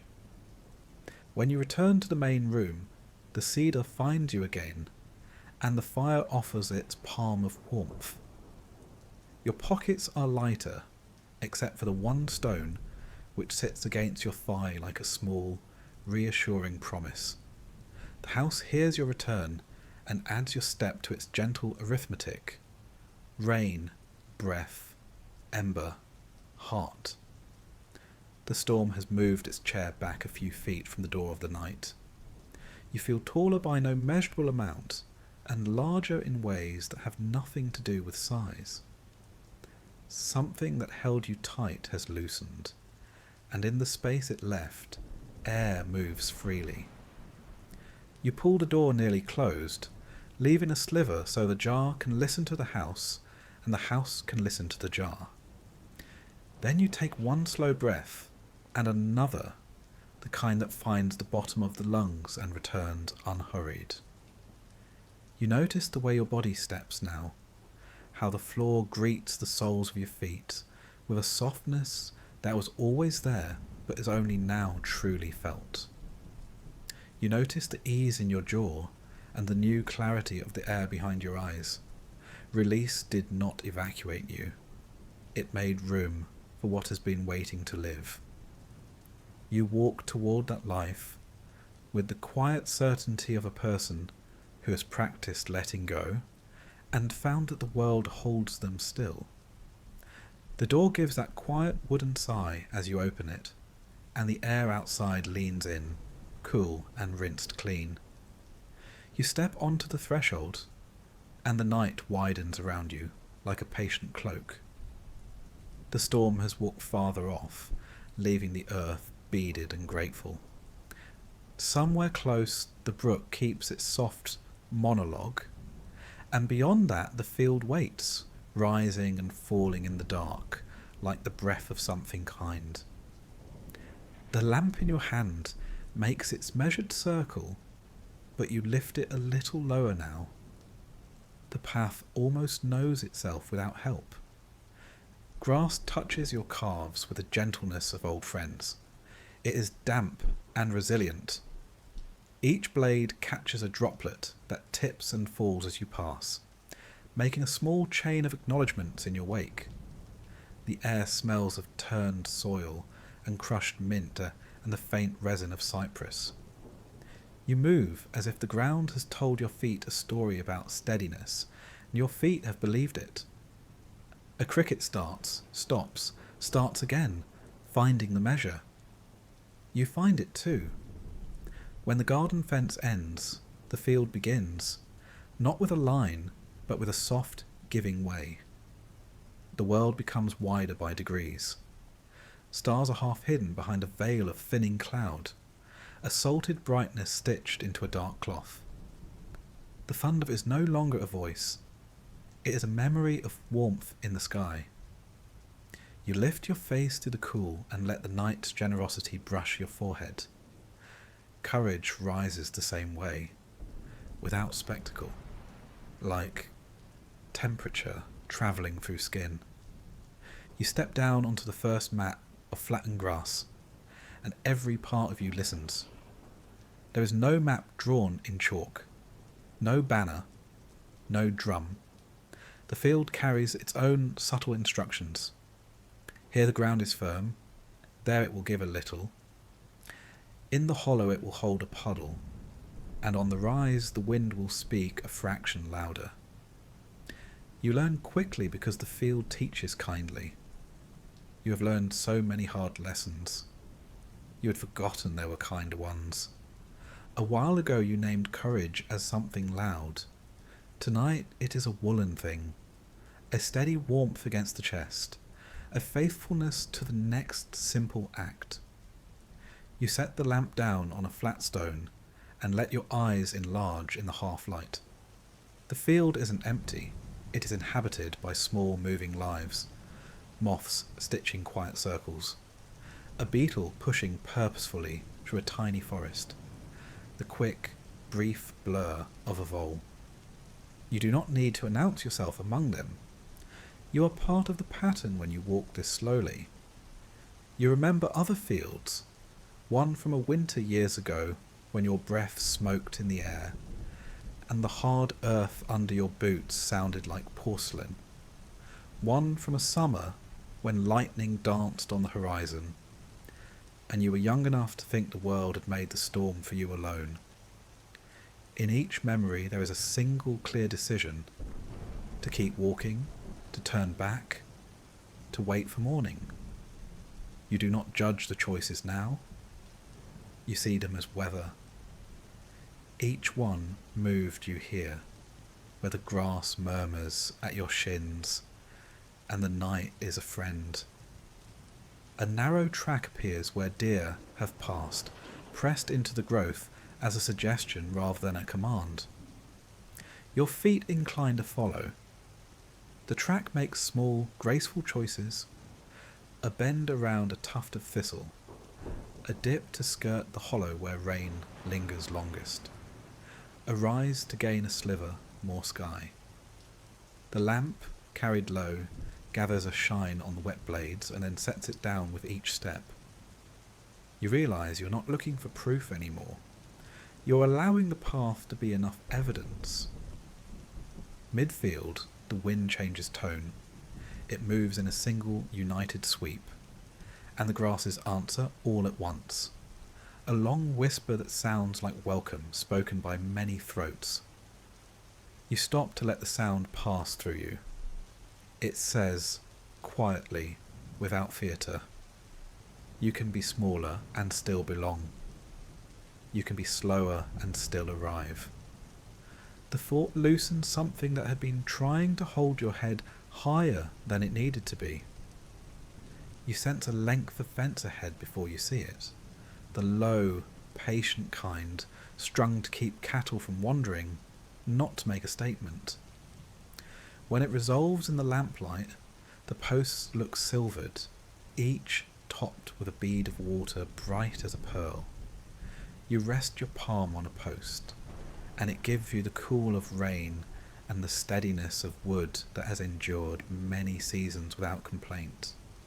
Courage feels like that in the body, contact with what outlasts your moods. There is a stile a few paces to the right, 3 steps over, 3 steps down. The kind of provision that assumes travellers will come and go. You climb, careful of the wet wood, and stand at the top long enough to see the field on both sides as one continuous creature, breathing in and breathing out. When you step down the other side, the grass is a little shorter and the wind a touch bolder, as if it has been running longer over open ground before reaching you. In the distance, a line of trees holds the edge like a dark shoreline. Their crowns shift and settle with the breeze, a deep, slow applause.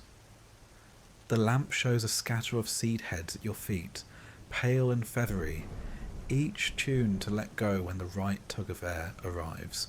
You brush one with your wrist, and it rises a hand's breadth and then falls back. Not ready yet. Not yet can be a form of courage, too, you think. To wait until the weather is right. To trust that the release will come.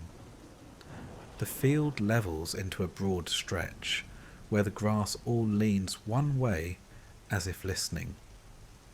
You walk in that direction, easing your stride into the same angle, and you notice how much less effort you spend when you move with what is already happening. This is not surrender.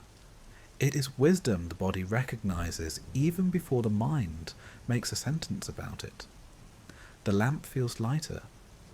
Your breath settles into a rhythm you hope to remember in the morning, long in, long out, long in, rest. A sound like water comes, though there is no stream on your map of this place, and then you find it a shallow swale holding a ribbon of runoff the field has given back to itself. The water is barely a trickle, sliding over pebbles as if not to wake them. You kneel and let your hand rest in the cool. The chill climbs your arm and reaches your chest as clarity. All at once you think of a conversation you have been postponing. The field is not a therapist, it's a witness. It hears your decision without approving or disapproving, and somehow that is what you need. You will choose the small faithful words when the time comes. You will speak them slowly. When you rise, a hush has settled over the field, so complete you can hear the minute knocking of raindrops loosening from seed heads and pattering to the earth. The lamp reveals each tiny fall as a quick silver punctuation. It makes you smile. You have been adding exclamation points to your days for so long, performing certainty, performing speed. Tonight the field writes in commas and soft periods. You feel yourself learning the grammar. You come upon a lone thistle standing with improbable dignity, its purple crown saturated even in the thin light. It bristles, armoured, yet it carries a bloom that would look at home in a chapel. You touch nothing. Your hand hovers in respect, and you think, both and. Strength and softness in one stalk. The field keeps making these small sermons without speaking. You receive them like rain you do not need to translate. The wind falters, then fills again. A ripple travels across the grass and reaches you. It passes through your clothing and into your skin, and for a breath you cannot tell where field ends and body begins. You have chased belonging in rooms and books and tasks, and here it meets you between breaths, unasked. It is not grand, it is sufficient. Your shoulders round, your jaw unhooks, your feet land with more gratitude than technique. This is courage without spectacle. To let yourself belong to the plain night. A shout would be out of place, so a memory speaks instead. It is a day you stood at the edge of a choice and thought you had to be certain to move. You were not, and you moved anyway. The memory sets your spine a little taller, not because you were impressive, but because you were faithful. You have been faithful many times and forgotten. The field remembers for you. It carries the footfalls of countless crossings and has not once needed to assign them a grade. Fireflies wake in a low corner like scattered embers remembering their task. They blink in patient code, here, here, here. You lift the lamp and lower it again, as if it could answer, and then you let it be. The fireflies keep their conversation, and you keep yours. Your part is to walk without hurrying, to feel the world under you and not over you, to recognize your body as a companion rather than a vehicle to be commanded. A small hill gathers itself under your feet. You climb it with a sort of effort that does not call attention to itself, and at the top you pause because pausing is what tops are for. The field makes a bowl around you, and the sky, de-veiled now, shows more stars. You choose one, not the brightest, a modest one, and let it anchor your gaze. Breathing becomes a little more whole just for looking up.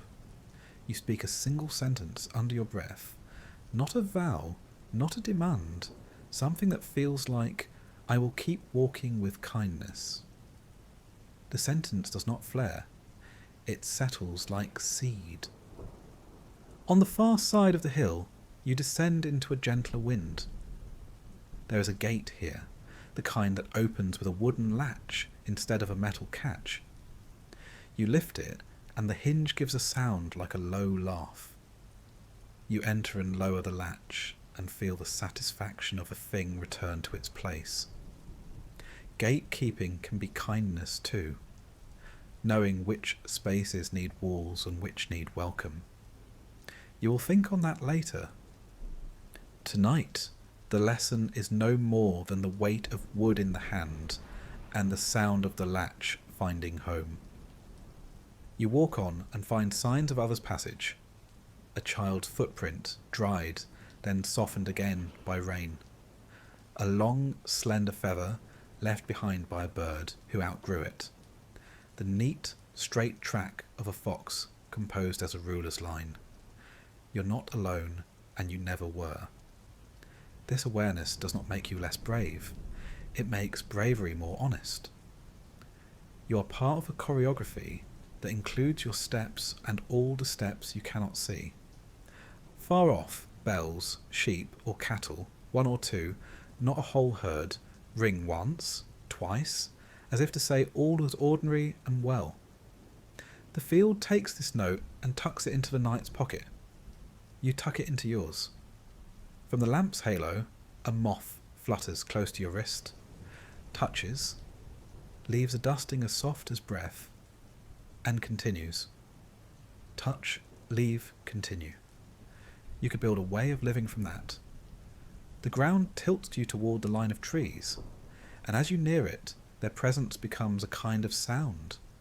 Root silence, leaf speech. You lay a palm to the nearest trunk. It takes your heat without comment. You do not ask it for a sign.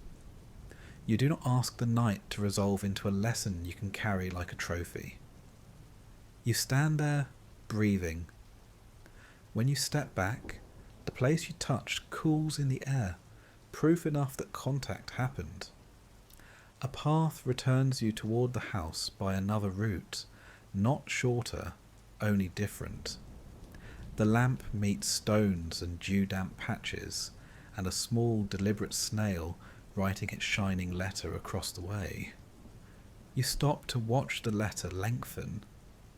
You know how to move fast. Tonight you practice the courage that moves slow and watches for the right places to lift its foot. The field thins near the garden wall, giving way to plantings that have known hands and spades. You turn once to look back. In the dark, the field is a wide, breathing animal, at ease. You lift your hand as if to bless it, which is only to say thank you in a language the arm understands. Then you pass beneath the cedar arch again, and the scent folds around you like a familiar song. At the door you pause. You could step inside and let the hinge write the last line of the walk. Instead, you set the lamp on the stoop stone and sit beside it. The night presses no agenda against you. You count your breaths without counting. When you finally rise, you take the handle as if taking a friend's hand, and together you cross the threshold into warmth. Courage does not arrive behind you like applause. It waits quietly at the edges of the room while you hang your cloak, while you place the lamp where it belongs, while you touch the back of the chair before sitting. It is the decision to soften the jaw, the agreement to take the next gentle step without knowing the whole stair. It is field weather inside a human chest, wind that moves you without knocking you down, stars that steady you without blinding, grass that yields and rises around the shape of your going. When you lie down later, the field will be there with you. Your calves will remember the cool brush of grass. Your palms will recall the post's rain-slick steadiness. Your lungs will know again the long, kind measure. You will sleep with that knowledge like a hand laid lightly over your heart. The night will keep breathing. The morning will come the way the field comes into view when you step out. One soft, faithful detail at a time. The gate stands where the field softens toward the trees.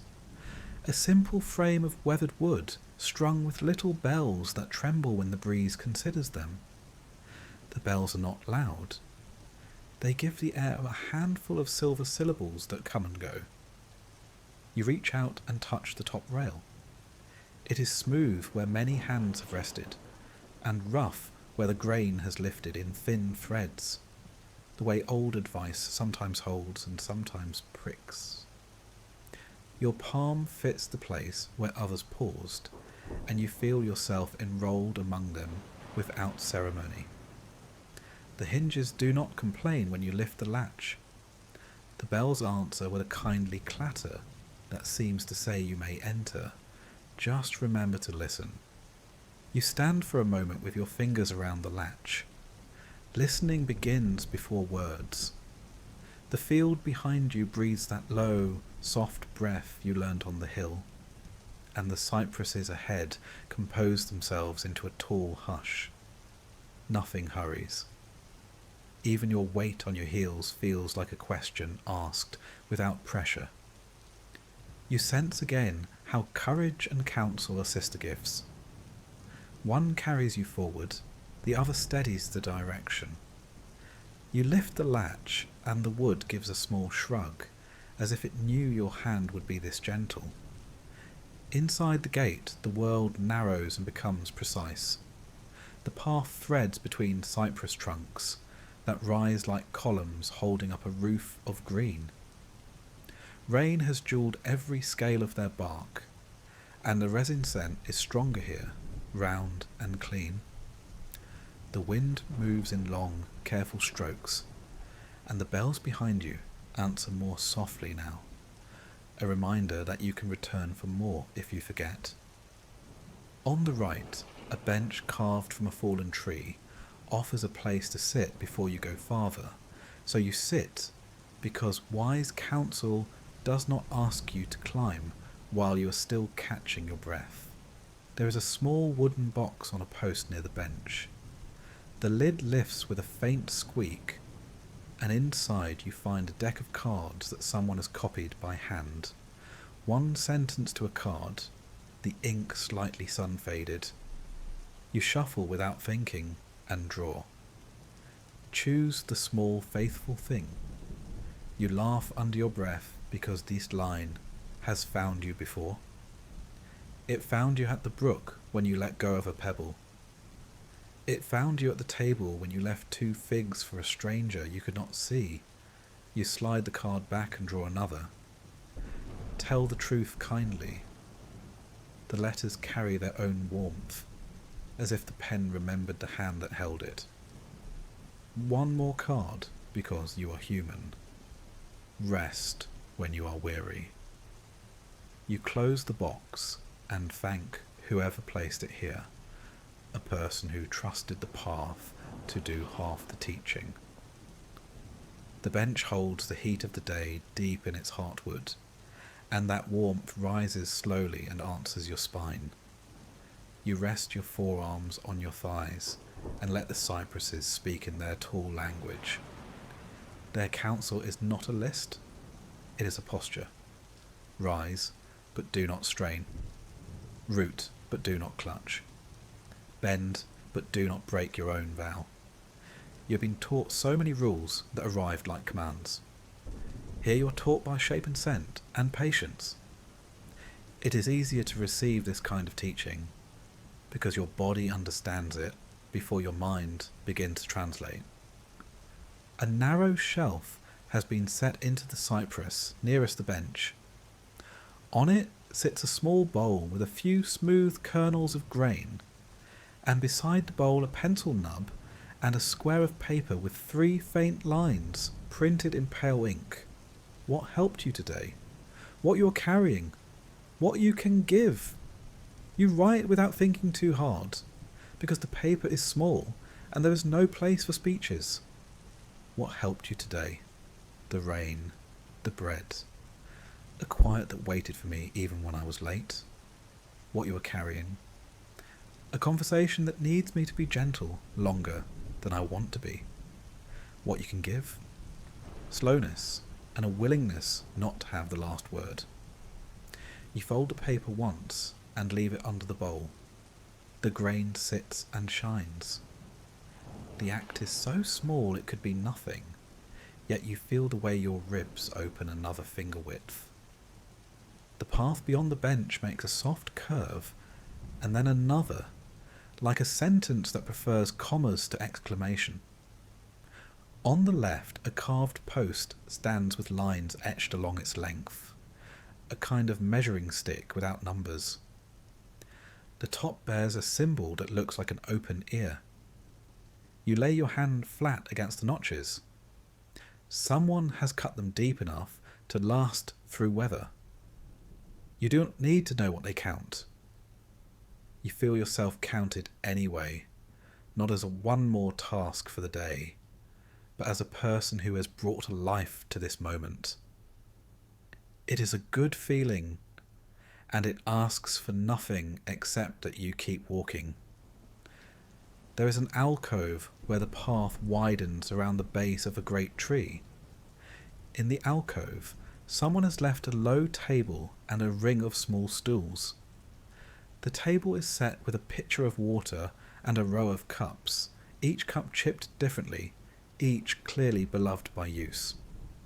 A hand-lettered note leans against the pitcher and says, "Water for travellers," and below that in smaller letters, "Council likes a moist tongue." You smile, pour, sip. The water tastes like stone and sky. You pour another half cup and leave it there. This is how you remember to share with the next person, a person you may never meet who will still receive a small kindness from your unseen hand. The cypresses hold more than wind. They hold a few glass chimes that catch the light and turn it into stray coins that roll across the path. They hold threads where spiders have stretched their patient architectures. They hold pieces of ribbon someone has tied in remembrance, faded now into shades that require you to come near if you want to notice them. You come near and do not pry for stories. Council respects privacy, yours and the world's. It teaches you to be near to what you love without always asking for an explanation. You think of the voices that have guided you. A friend whose laughter pulls your hope to the surface, and who tells you the true thing without varnish. A page in a book that lifted a heavy thought and set it down in a field where it could breathe. Someone long gone whose hand on your shoulder you still remember as distinctly as a scent. A stranger who once handed you directions on a napkin at a gas station and saved you 2 hours of confusion. The path does not ask you to rank these. It gathers them like bells on a gate and lets the wind decide which one to ring today. You reach a sign, letters burned into cedar. Speak slowly so your words can choose you. You place a finger on the S and feel the heat that wood remembers, even when it is cool to the touch. You have learned to answer fast, to fill the space before silence arrives, to catch the question like a thrown ball and send it back before the thrower can step. You try something else now. When the next question comes, from the world or from your own restless mind, you will let your breath finish its turn before your mouth begins. You'll let your words find a place to stand that is not the edge of a cliff. There is a reader's nook here, no more than a dry hollow beneath thick boughs, and in it a small shelf with 3 books wrapped in oilcloth. The spines are unadorned. Inside the first you find short pages that feel like stepping stones in a stream. A few lines for work, a few for mothering and fathering, a few for grief that does not announce itself until you are washing dishes, a few for days when you are the person you hope to be and feel shy about it. You read a page at random. It says, when in doubt, make room. The line settles like a sparrow in your ribs and looks at you without fear. You close the book and slip it back exactly where it was. You take nothing away except a sentence that likes the inside of your chest. On the next stretch, the ground rises into a low shoulder, and the cypresses open a window toward the sky.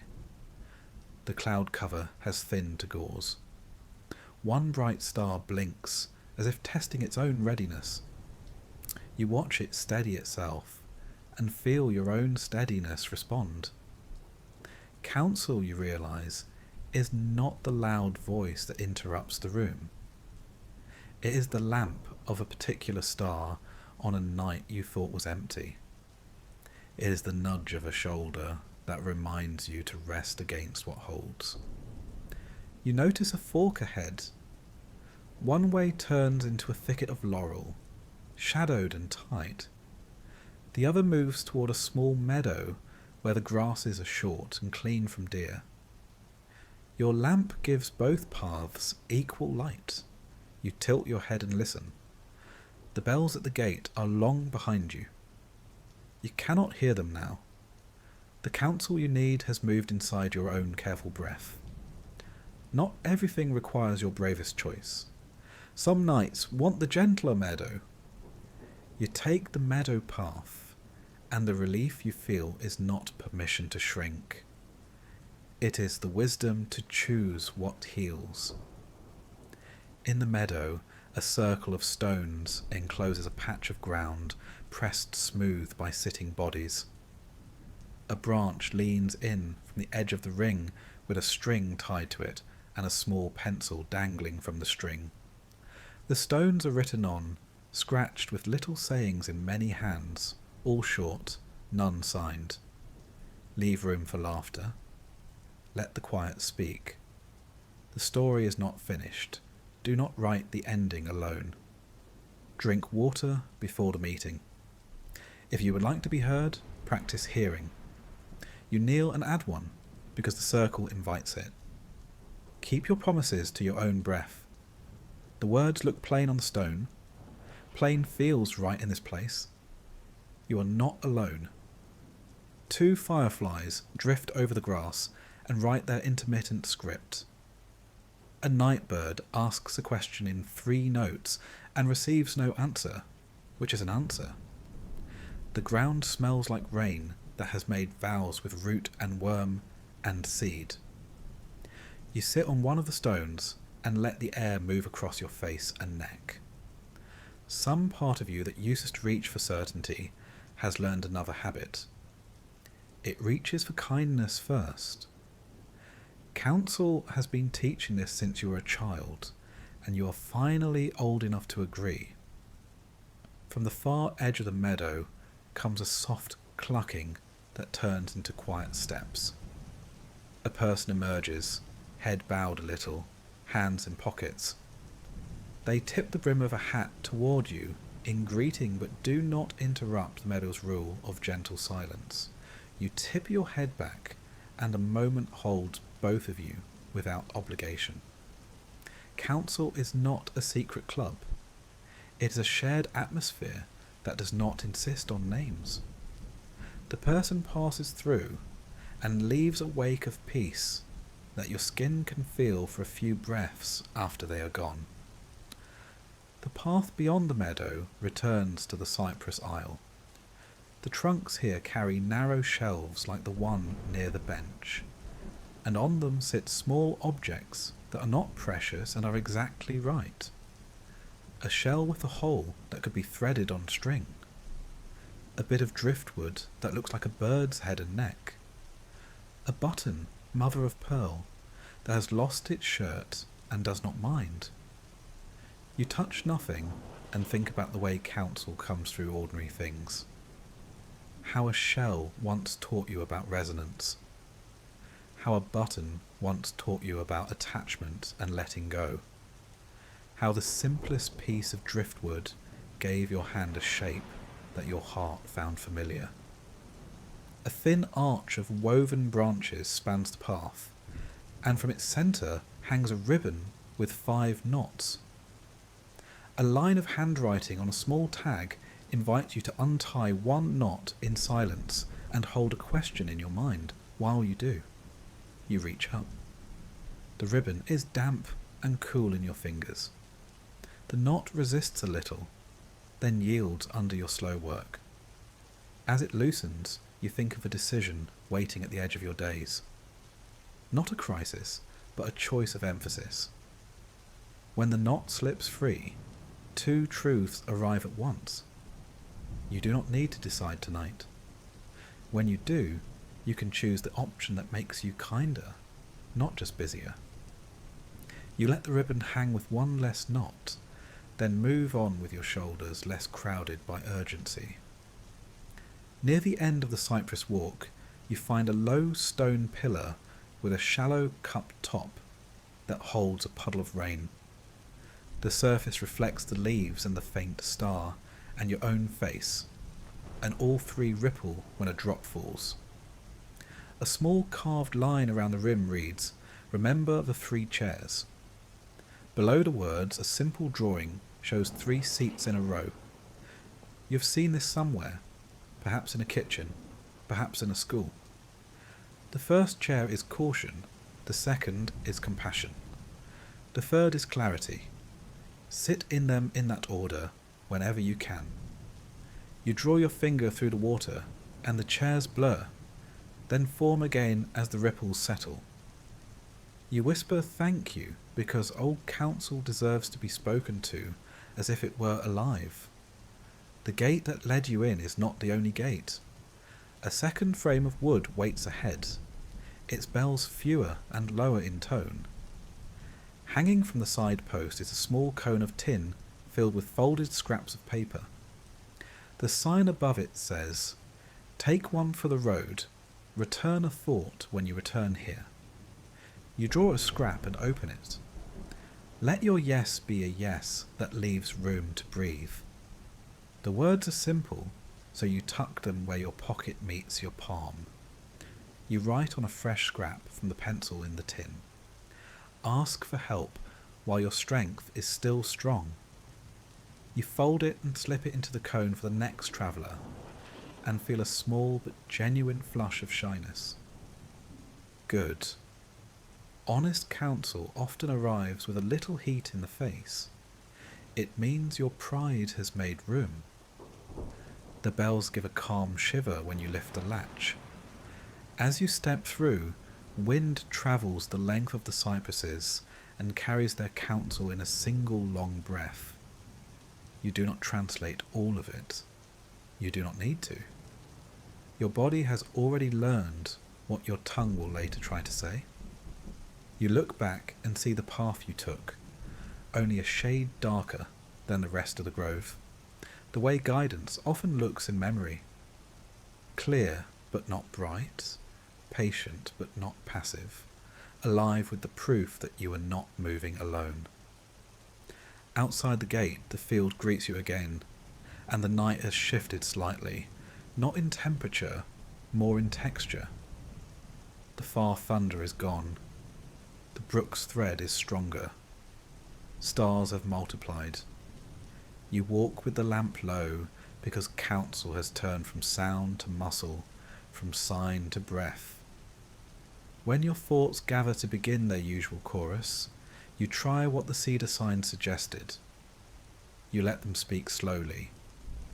They choose you differently when invited to walk instead of sprint.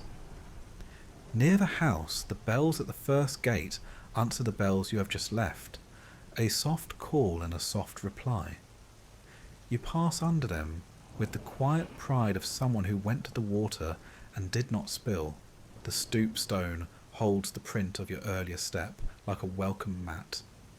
You place your foot exactly there and feel a small alignment trace up your leg, into your hip and along your spine, as if the house itself has become part of your posture. It feels right to pause before you go in, so you do. You stand under the eave and let the last drift of rain move across your face. You remember the cards in the box and the stone you wrote on and the ribbon with its loosened knot. You remember the sentence you took and the sentence you left. You remember the star that blinked and decided to be steady. When you close the door behind you, the bells outside fade into the kind of silence that is never empty. The room receives you.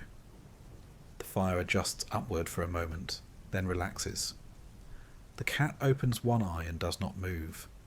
You set the lamp on its shelf and sit with your hands on your thighs, palms down, the way you might sit with a wise friend whose presence is enough even when no one is speaking. You let the marrow of your bones collect what the grove gave. Choose the small faithful thing. Tell the truth kindly. Rest when you are weary. Let your yes leave room to breathe. Ask for help before you falter. Sit in caution, then compassion, then clarity. You do not promise to do these perfectly. You give yourself permission to practice.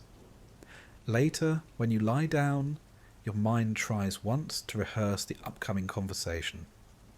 You let it begin, then remember the line about speaking slowly. The rehearsal loses its urgency. You imagine yourself listening more than you talk, leaving pauses that let the other person hear their own better wisdom. You imagine offering a glass of water before you begin, because counsel likes a moist tongue. You smile in the dark. The smile is not a strategy.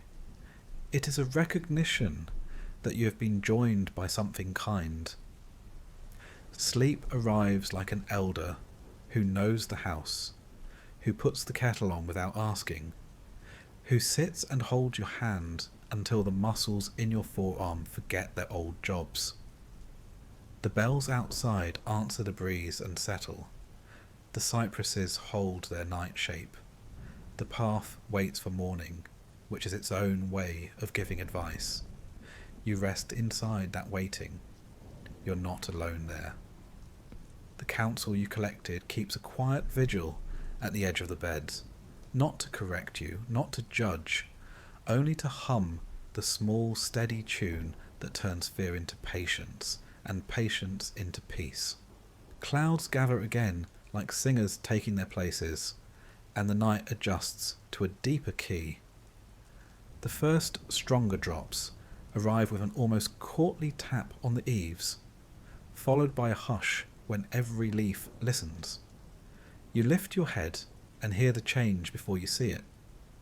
The lamp burns low on the table, a small hearth inside a larger one, and the cat opens one eye as if to say the concert is starting. Outside, the air thickens and cools, and the smell of rain returns with more story in it, soil and cedar, and the faint bronze scent that rides lightning even when it stays far off. You move to the door and open it to its first catch. The hinge gives that calm breath you know now by heart. Wind enters and circles the room in a single slow tour, touching the books, the mantel, the jar behind the half-closed door, then coming back to you with the news that the storm has brought drums. You step out and the porch roof becomes a symbol. Rain strikes it in clean strokes, not angry, exact. The field answers with a long brush sound, the soft rasp of water on grass. Somewhere nearby, the gutter begins its scale, a quickened run of notes that repeat and repeat until they lodge in your ear like a blessing. You leave the lamp inside and carry only your breath and the warmth that has pooled in your chest. The path to the great oak is easy now that your feet remember. The bells on the gate give 2 small notes as you pass, silver and smaller silver. When you reach the tree, the canopy receives you and widens its green tent. The storm speaks here in several tongues at once. Large drops strike the thick leaves with a resonant pop. Thin rain filters and lands around you as feathery applause. The trunk, a column wetted to a dark shine, takes the bass line and keeps it. A quiet thrum your spine copies without trying. You lean your back to the bark and close your eyes. The song finds its sections. High voices are the delicate patter where the outer leaves hold finer rain. Mid voices are the steady patter on the ground where puddles discover their own rhythms, some quick, some slow, each a small bright drum. The low voices are thunder and wood and the deep belly of the sky shifting its weight. The storm has no conductor, yet everything agrees. Your lungs agree as well. Inhale on the hush, exhale on the answer. Your ribs become part of the instrument. A measured calm descends through you and pools in your hands. You begin to hum, not to be heard by anyone, only to join. The note you choose is simple. It lives in the middle of your throat and does not tire. When your hum crosses the rain's pattern, a harmony opens that you did not intend. You feel it rather than hear it, a rightness where 2 lines meet. The oak attends without comment. Moss under your boots breathes water and fragrance, and shows you how to sing without effort by simply drinking what comes. Wind shifts and introduces a new motif. The leaves all together lean and return. Their sound flares and subsides. The roof of the house far behind you answers with a softened roll, a kind of timpani played with wool mallets.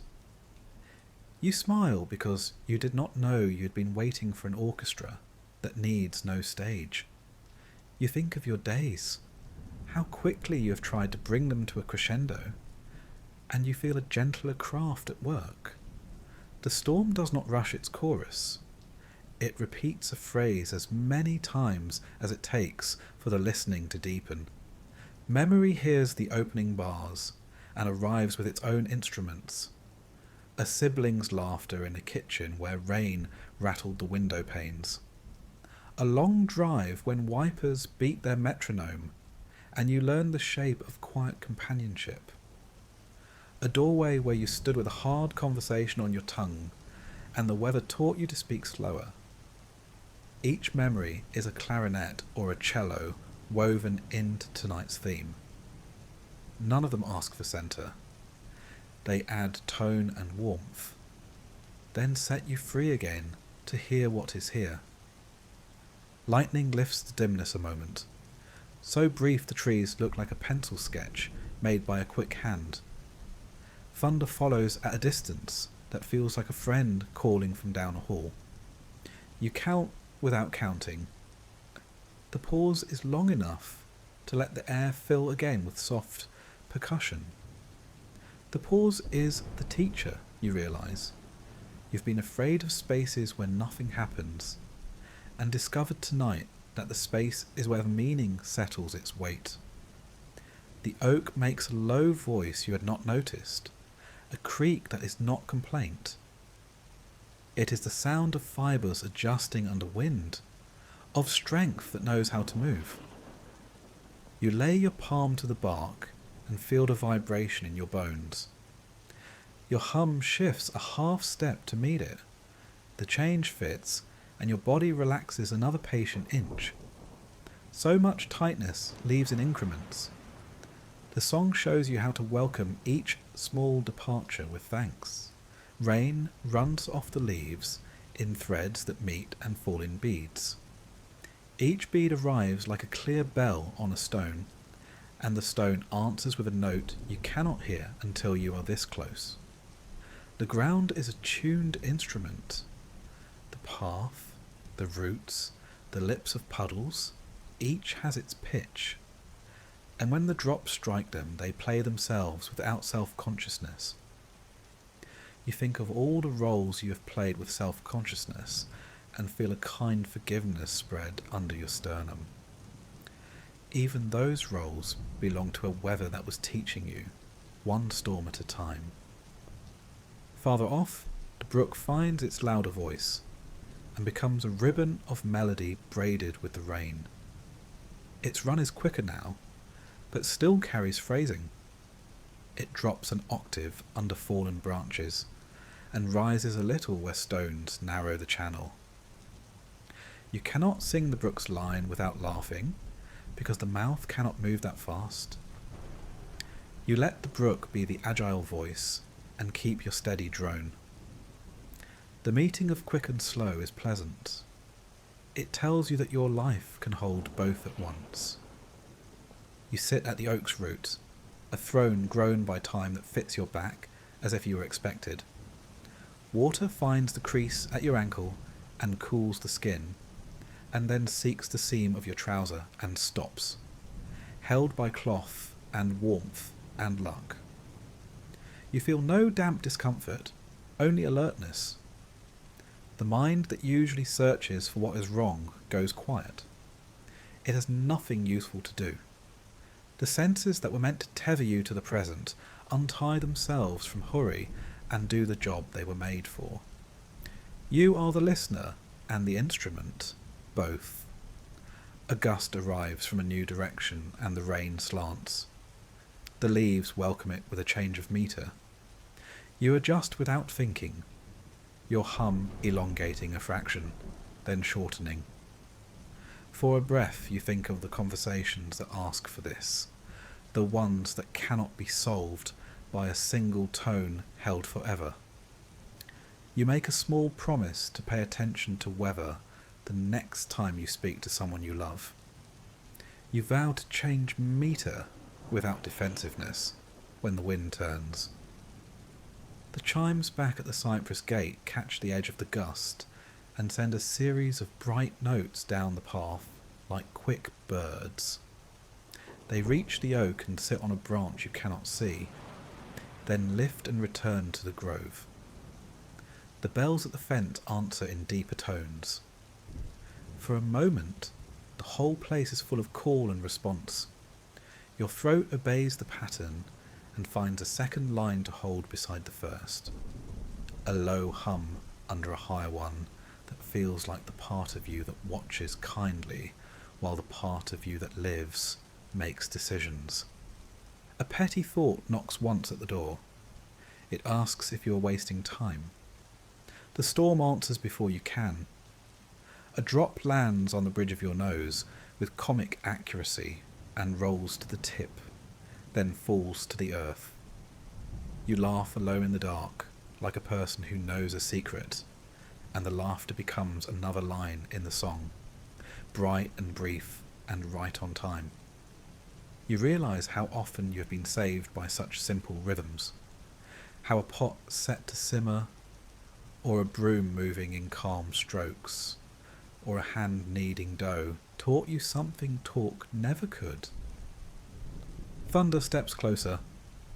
The roll is longer now and carries a velvet growl that trembles the oak in your back. You feel small in the best way, right-sized, a citizen of a living weather. You do not shrink from it. You belong inside it. You hum and live under it and think of people you love whose storms are nearer. Your hum carries their names without syllables. The rain carries your hum to the field. The field carries it to the brook. The brook carries it to places you have not seen. You trust the carrying more than you trust your own reach. Lightning writes a clean line again, and for a breath you see the whole path in pale relief. Then the dark returns, and with it the knowledge that seeing everything is not necessary. The song is not better for your knowing. It is better for your joining. You stroke the bark once and feel it answer under your hand. Contact is its own wisdom. You remember the measure you learned at the table, that enough is not a number, but a way of meeting what is present. The storm offers you enough of itself and no more. You say yes. Wind slips through the low branches and brushes your cheeks like the edge of a sleeve. Your hum fades until only breath remains, then returns as a whistle so soft it could be mistaken for leaves. The whistle becomes a hymn to nothing in particular. It is a tune about being allowed to be, about the privilege of hearing and not having to label every sound, about the grace that enters when you finally stop interrogating the moment and begin to accompany it. The oak above you lets fall a single heavy drop that finds the crown of your head and slides down your scalp and into your collar. You gasp and then grin, baptized by a tree without ceremony. You think of the jar in the small room and the stones you lowered into it, and you feel how the song has finished the work you began there. Release is not only silence, it is sometimes a chorus, a long washing of sound that loosens what refuses to leave by argument. Your knees ask to stand. You stand, and the storm stands with you, lifting its volume by a breath as if to mark the change. The path back to the house brightens under your familiarity with it, and under the way water finds the depressions you tread. You step with care and with ease. Your body does the counting for you, the measure of the door, the measure of the hinge, the measure of the distance between oak and stoop. The bells give their 2 notes again, and you add a third by touching the rail with your knuckles in thanks. Inside, the lamp receives a new light from the storm, a flicker across its glass that makes it look like it has learned to listen too. You leave the door open the width of a hand, and the song enters and takes a chair. The fire pets it with warmth and does not compete. The cat, convinced of the house's good manners, rolls onto its back and offers the white map of its belly to the ceiling's shadowed geography. You sit on the floor with your back to the bed, knees up, arms somewhere between folded and open, and the storm plays the room like a low drum, like a choir, like a friend. You hum one more line and then let the hum go. The song knows how to carry on without you. It's been singing since before you were born, and will sing long after you sleep. Your part has been welcomed and will not be missed. There is a humility in that fits you well. Your breath and the rain find each other and agree to slow. The thunder speaks from a little farther off. Lightning is rarer now and lands only as a white thought behind your eyelids. You tug the blanket over your lap, and your legs forget how to be anything other than warm. The mug on the table has cooled to the temperature of the room, and you drink the last of it as water, no steam, no sweetness, just a clean swallow that finishes a circle you did not know you were drawing. On the edge of sleep, you hear the gutter's quick pattern turn to a quieter drip. You hear the field shift and then settle. You hear the oak take one long breath and then return to its steady posture. A last small phrase arrives, and you do not know if it is from the bells at the gate, or from the brook, or from your own chest. Joy is not silence after a storm. Joy is being able to hear the music while the rain is still falling. You let the line rest on your tongue and then dissolve. Your jaw slackens. Your throat finds its softest shape. The cat sighs. The lamp dims a fraction as the wick settles. You lean your head back until it meets wood and then pillows, and the world takes your weight the way an instrument takes a hand that has learned to play gently. Sleep gathers from the edges like the very first cloud, then closes like two palms. The storm keeps time a while longer, careful and exact. Then it too rests. The house breathes with you. Somewhere a bell gives one careless note as wind forgets itself and then remembers. You are carried into silence with the song still inside you, steady as a heart, accurate as rain, kind as a voice that does not have to be loud to be true. Night loosens its hold at the edges first, a soft paling that creeps along the sill and finds the folds of the blanket. You wake before you intended, not because anything is urgent, but because something gentle is tugging the dark toward day. The house hears it too. The fire has settled to a low red galaxy of coals, each ember a planet turning in quiet. The clock keeps its patient measure. The cat stretches one paw and decides there is still plenty of time. You sit up, and the room fits around you like clothing chosen in the half-light, familiar and unshowy. The air is cooler now, rinsed by rain. You swing your feet to the floor and feel the boards welcome the press of your heels. In the small room with the jar, you pause, leaving the door open a hand's width. The shape of the jar in the dim looks different than it did in evening. Less like a vessel for burdens, more like a promise kept. You rest your fingertips lightly on the lid, not to test it, just to greet it, and the cool clay tells you it has listened all night without tiring. At the window, the world is a charcoal drawing, smudged at the edges. The storm has turned to a breath, a drift of mist that the cypresses are holding like a scarf across their shoulders. You lift the latch and crack the pane.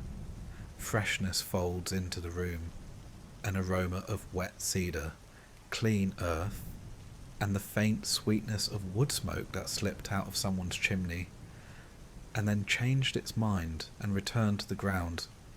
Morning is not here yet. It is on its way, and the on its wayness is its own kind of mercy. You wrap the blanket around you and move to the door. The hinge's sigh is softer at this hour, as if careful not to wake those who need more sleep. Outside, the left-behind rain lives on in beads along the railing. When you run a finger across, the beads join and leap to the stone below with brisk little notes. The bells on the gate do not ring. The air is so calm that even sound seems to stand with its hands in its pockets, taking in the view. The field you crossed in the dark is a study in greys and pale greens now, each blade of grass combed by the passing weather and waiting for light the way a face waits for a kind word. Far off, the horizon lifts at its thinnest seam, a skin of pearl that will become something else in time. The word later has lost its weight. Morning asks nothing from you, except that you notice the change. You notice. Your feet find the path, as if it moved a fraction during the night to meet you. You do not carry the lamp. The day is already doing that work. Dew touches your ankles with small brisk blessings. In the trees a single bird clears its throat, tries one note, decides against a second, for now. A hare inspects the edge of the garden and makes a decision you cannot see. You smile because the world is full of choices you are not responsible for, and somehow that thought eases you instead of removing you. The wooden bridge remembers you and offers the spring of its planks as you step onto it. The brook below has shed the night's hurry. The surface moves like a thought you are not trying to hold. Where the water gathers and smooths, the sky, such as it is, lays a grey ribbon on it. Where it passes over stones, the current embroideries itself with white thread. You rest your hands on the rail, and the old wood answers with a calm that travels into your wrists, then up your forearms, then farther to the place under your collarbones that sometimes forgets how to be quiet. You stand and let the brook declare what it always declares. Moving forward does not require force, it requires consent. Small details step forward because the light invites them. A spider's web strung from reed to reed, laced with dew so exact it looks like someone set out glass seed beads and then forgot to gather them. A feather caught in a thistle, grey and soft, holding a single drop that makes the feather point to earth as if it has somewhere to be. The imprint of hooves near the bank where deer came to drink during the hush. Two crescents pressed with just enough conviction to be believed.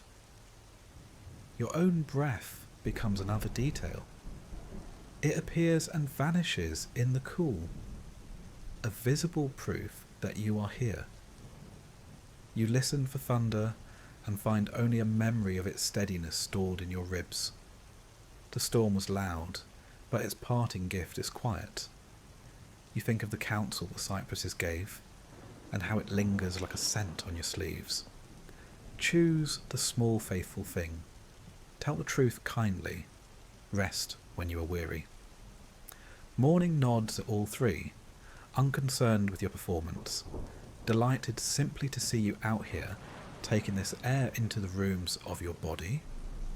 The bird tries the note again, and this time holds it a fraction longer, the way day holds the line that separates it from night before letting the line dissolve. You follow the rail with your palm to the middle of the bridge and stop where the river is deepest.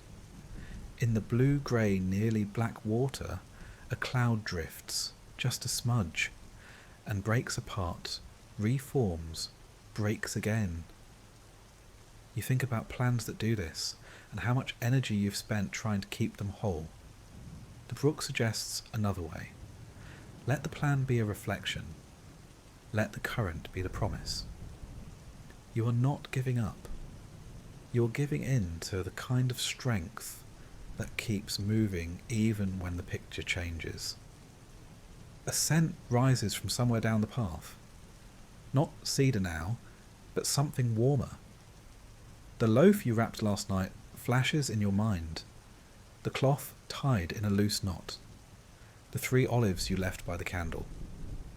Breakfast is a soft thought, not a demand. You will break that bread. It will be enough. The word enough has acquired a texture since you sat at the table. It feels like linen and warm crumb and the cool curve of the mug. It feels like the first light on the rim of the world. You cross the bridge and step onto earth that has learned to drink. The field gives under your weight and then lifts you. A small, friendly negotiation. The bells on the gate stir once, when a breeze finds courage enough to move again. Their two notes are lower than your breath and higher than your step, and they lay themselves between the two like a promise of balance. You touch the latch, and the grain under your fingertips is smoother than last night, or maybe your touch is. The difference doesn't need sorting. Beyond the gate, a clearing holds the day like a bowl.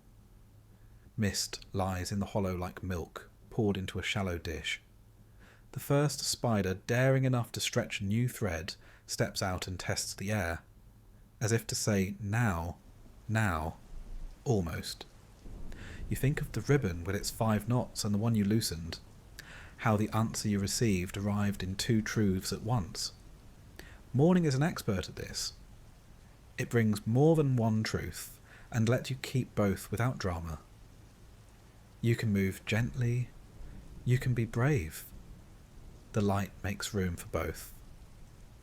A chill picks the hem of your blanket and you draw it a little closer, not to shut the morning out, only to say that you are made of warm blood and skin that appreciates kindness.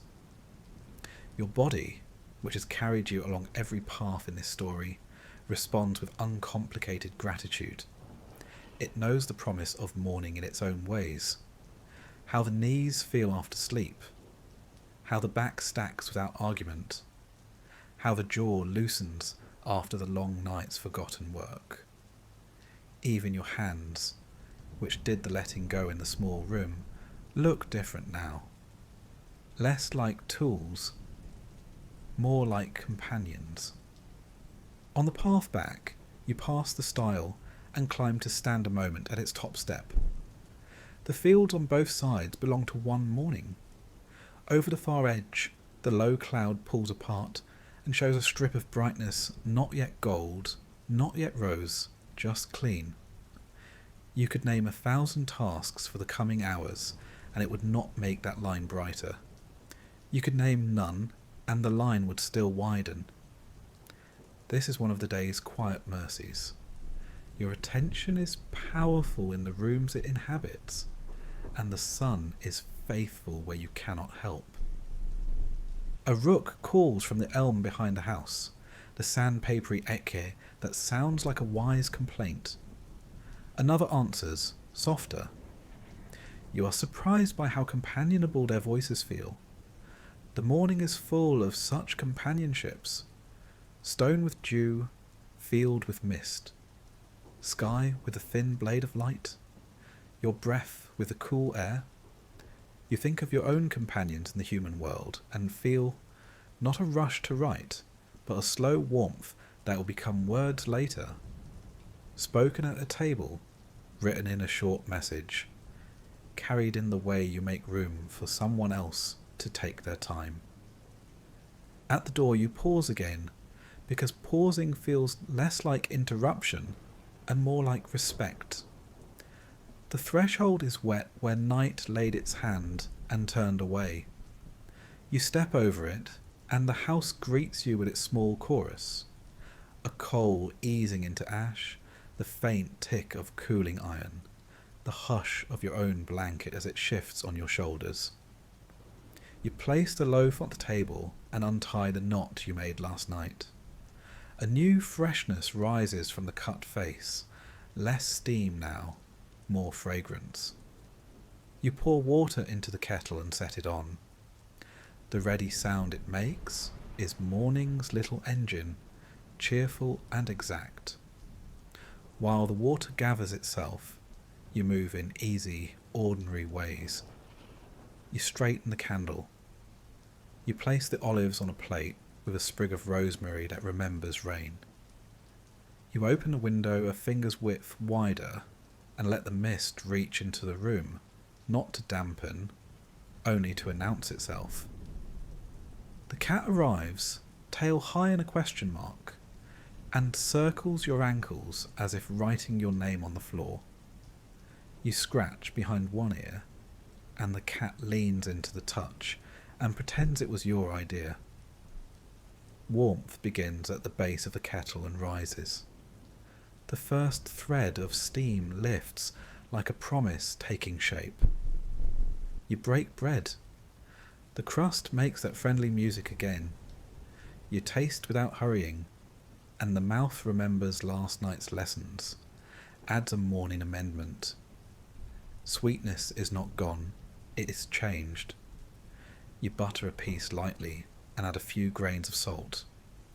The taste wakes the day in your chest without making a noise. When the kettle gives its quiet ready, you pour into the mug and breathe the rising heat.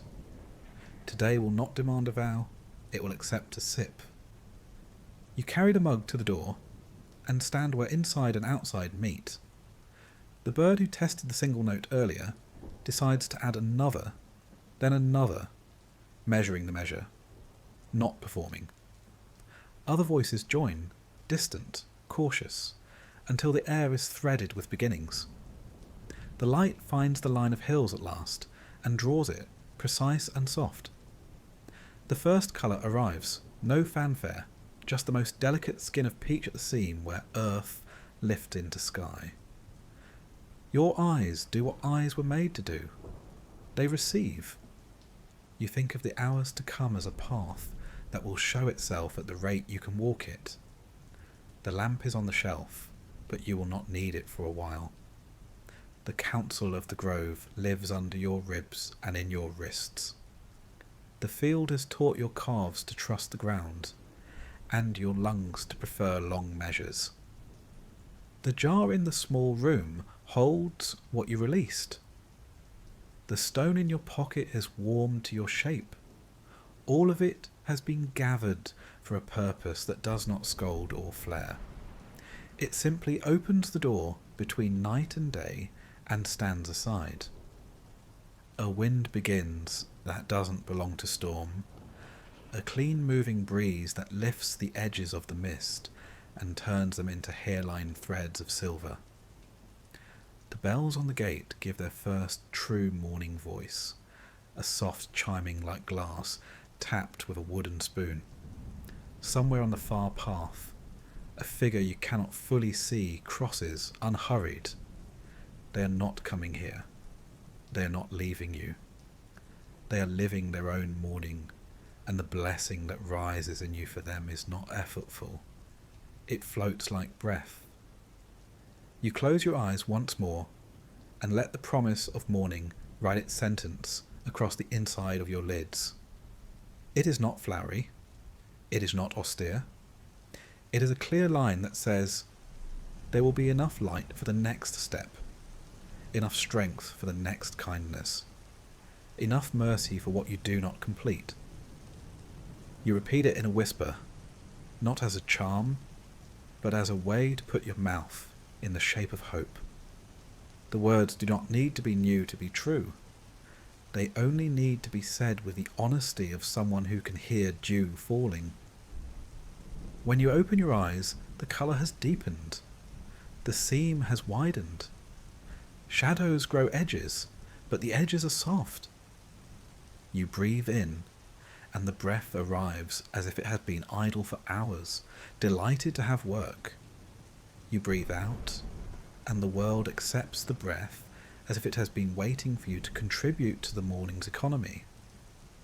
On the third breath, a quiet need rises from your stomach.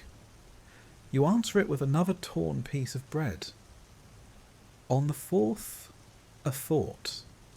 Today might be simple. You let the thought rest on the sill like a bird. From the cypresses comes a lifted sentence of wind, and the needles whisper to one another about sunlight as if reminding themselves how to hold it. The brook, out of sight, keeps moving, and you know by its sound that it has learned the day's key.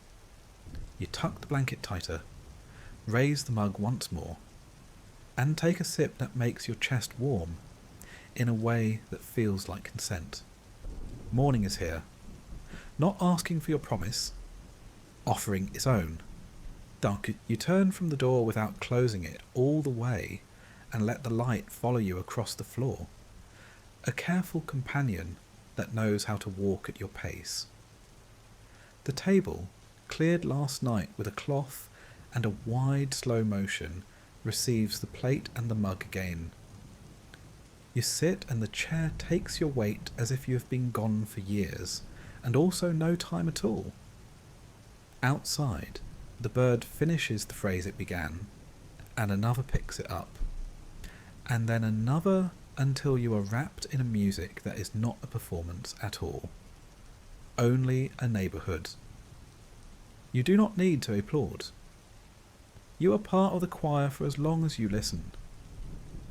The first true sun finds a gap in the clouds and steps through. It touches the jar's curve in the small room, and sends a pale coin of light along the hallway. It lands on the cat's flank, and the cat stretches and claims it. It gilds the edge of the loaf. Tiny seam line brightened. It finds your hands where they rest and warms the middle knuckles before moving on. You look down at those hands and recognize them completely. They are the hands that will lift and set down, that will open and close, that will hold and let go again, all day long, in a rhythm as trustworthy as the brook.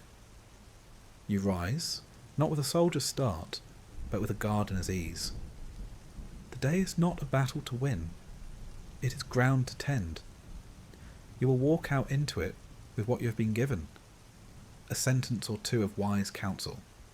A pocket stone named for courage that goes at kindness's speed. A memory of rain turning to song. A taste of bread that stood for enough and did not lie. Morning makes no accusations. It nods toward the door and says, "Whenever you're ready." And when you step through, the bells say yes in their small bright way, and the air lays its cool hand on your brow as if to check for fever, and finds none. The field breathes. The cypresses breathe. The house breathes with you. The day opens in increments. A leaf, a stone, a sparrow lifting, and you meet each increment with a sort of attention that does not cost, only yields. The promise of morning keeps its word not by spectacle, but by showing you, one gentle detail at a time, that you are allowed to begin again. The room waits with a softness that knows your name. The bed is low and honest, the linens cool where hand and cheek first meet, the blanket thick and reassuring in the way of things made to last. You set the lamp on the small table, and its circle of light gathers along the wall like a pale moon, not bright, simply present. The window is open the width of 2 fingers, and the night breathes through that small invitation, a quiet blend of damp leaf and cedar, and the last faint echo of rain that has already told its story. You stand for a moment without moving, and the stillness comes to meet you. The chair holds the curve of your cloak until morning. The mug on the table keeps a little heat at the base, as if remembering its purpose. The floorboards carry the hush of your steps into the deeper wood of the house where it is received and returned. The cat lifts its head from the hearthstone, blinks once in your direction, then closes its eyes again, trusting you to find your place without ceremony. You do. You sit on the edge of the mattress and let your weight arrive in slow increments. The bed answers with that gentle settling sound that says there is room, more than enough. You rest your hands on your knees and feel the day slip off them. Your shoulders lower by degrees, not as a choice, as a relief. You notice small things because the lamp invites them forward. The neat ring of light under the mug, the knot on the breadcloth where your fingers tightened and now loosen, a single speck of ash that has landed on the hearth and looks like a tiny island at the edge of a dark sea. You take the stone from your pocket, the one you kept when you laid other weights down, and hold it at the centre of your chest. It fits your palm as if it was carved by water for this moment alone. Courage that keeps kindness as its pace, that was the name you gave it. Tonight it warms faster, as if the day has already done the work of smoothing its edges. You set it on the sill where the night air can touch it, and the stone looks content to keep watch while you sleep. There is a small bowl on the table filled with clear water. You dip your fingertips and touch the cool to your temples, then to the pulse at your wrists, then to the soft hollow where throat meets chest. The water carries the memory of the brook and the memory of your breath together, and both respond by settling. You dry your fingers on the corner of the linen and lay the cloth flat, easing out the small crease that crossed its centre. Simple order has always known how to help you. You let it help again. The lamp's wick lowers by a twist of your fingers. The flame becomes a smaller triangle, and the shadows draw nearer in a friendly way. You lie back, and the mattress receives the syllables of your spine, one by one, until the whole sentence reads ease. Your feet find the warm pocket where your body left its shape earlier. Your hands rest where they like to rest, one open near the ribs, one on the blanket's soft weight. The window offers a whisper of night air across your face. The room becomes a quiet tide that lifts you and sets you down without any need for deciding. Your mouth shapes a thank you that is more breath than word. You do not make a list to accompany it. The day can tell its own story to itself now. You think of the jar behind the half-closed door, the slips inside it resting like small birds, the lid that knows how to wait. You think of the ribbon in the grove, with one fewer knot, the card that said to choose the small faithful thing, the stone in the meadow that carries the sentence you wrote. Keep your promises to your own breath. These return like distant lights along a gentle shore, not to call you back, only to say that the water is safe. The house adds its quiet to your quiet. A timber settles in its age with a confidence of work well done. The coals speak in tiny clicks, then fall silent. Somewhere under the eaves, a last drop gathers itself from a leaf and lets go. The bells outside are still, and yet your mind hears the memory of their answering notes. One from the garden gate, one from the cypress path. A small conversation completed. Your jaw releases a fraction more. The muscles around your eyes agree to hold nothing. You remember the field as a body remembers, not with pictures, with sensations. The brush of grass at your calves, the stable cool of the fence post under your palm, the way your lungs learned a longer measure and have preferred it ever since. The grove adds its counsel without words. Speak slowly, leave room. Sit in caution, then compassion, then clarity. You do not rehearse these now. You place them on the shelf like folded cloth, ready for tomorrow's use, not needed to keep you from sleep. The lamp gives one small nod as the wick settles lower, and the room becomes a pool where light and dark are not in argument. At the window, the mist that had floated like a scarf has thinned to a veil so light you might not see it if the night were any darker. The air that wanders in carries the clean scent of wet bark and a hint of rosemary from the sprig you laid beside the olives. You breathe it, and your breath recognizes the hill beyond the house, the brook under the bridge, the cedar arch near the door. The map inside you is simple and kind. You turn onto your side and draw the blanket higher. The seams at your shoulders find the right angle. Your knees make a small valley that the blanket accepts without adjustment. The cat, without waking, moves closer by the length of a paw, content to orbit your quiet. Your mind, which has tried so often to keep watch, understands that the night is capable. It lets go of the rope and sits down beside you like a friend who has been waiting to be invited indoors. If a thought rises, it rises like a feather, light and without need. The thought might be bread and tea in the morning, or the sentence you will speak kindly when the time comes, or the way the field will look when the sun returns to paint its edges. None of these asks for your effort now. They are boats moored at a calm dock. You can untie them after you wake. For the moment you listen to the harbour. The rhythm of your breath finds the rhythm of the night, and the two agree on a tempo. The heart answers, steady as a drum that is perfectly tuned. Your hands become warm and slightly heavy, as if the blanket itself were teaching them how to rest.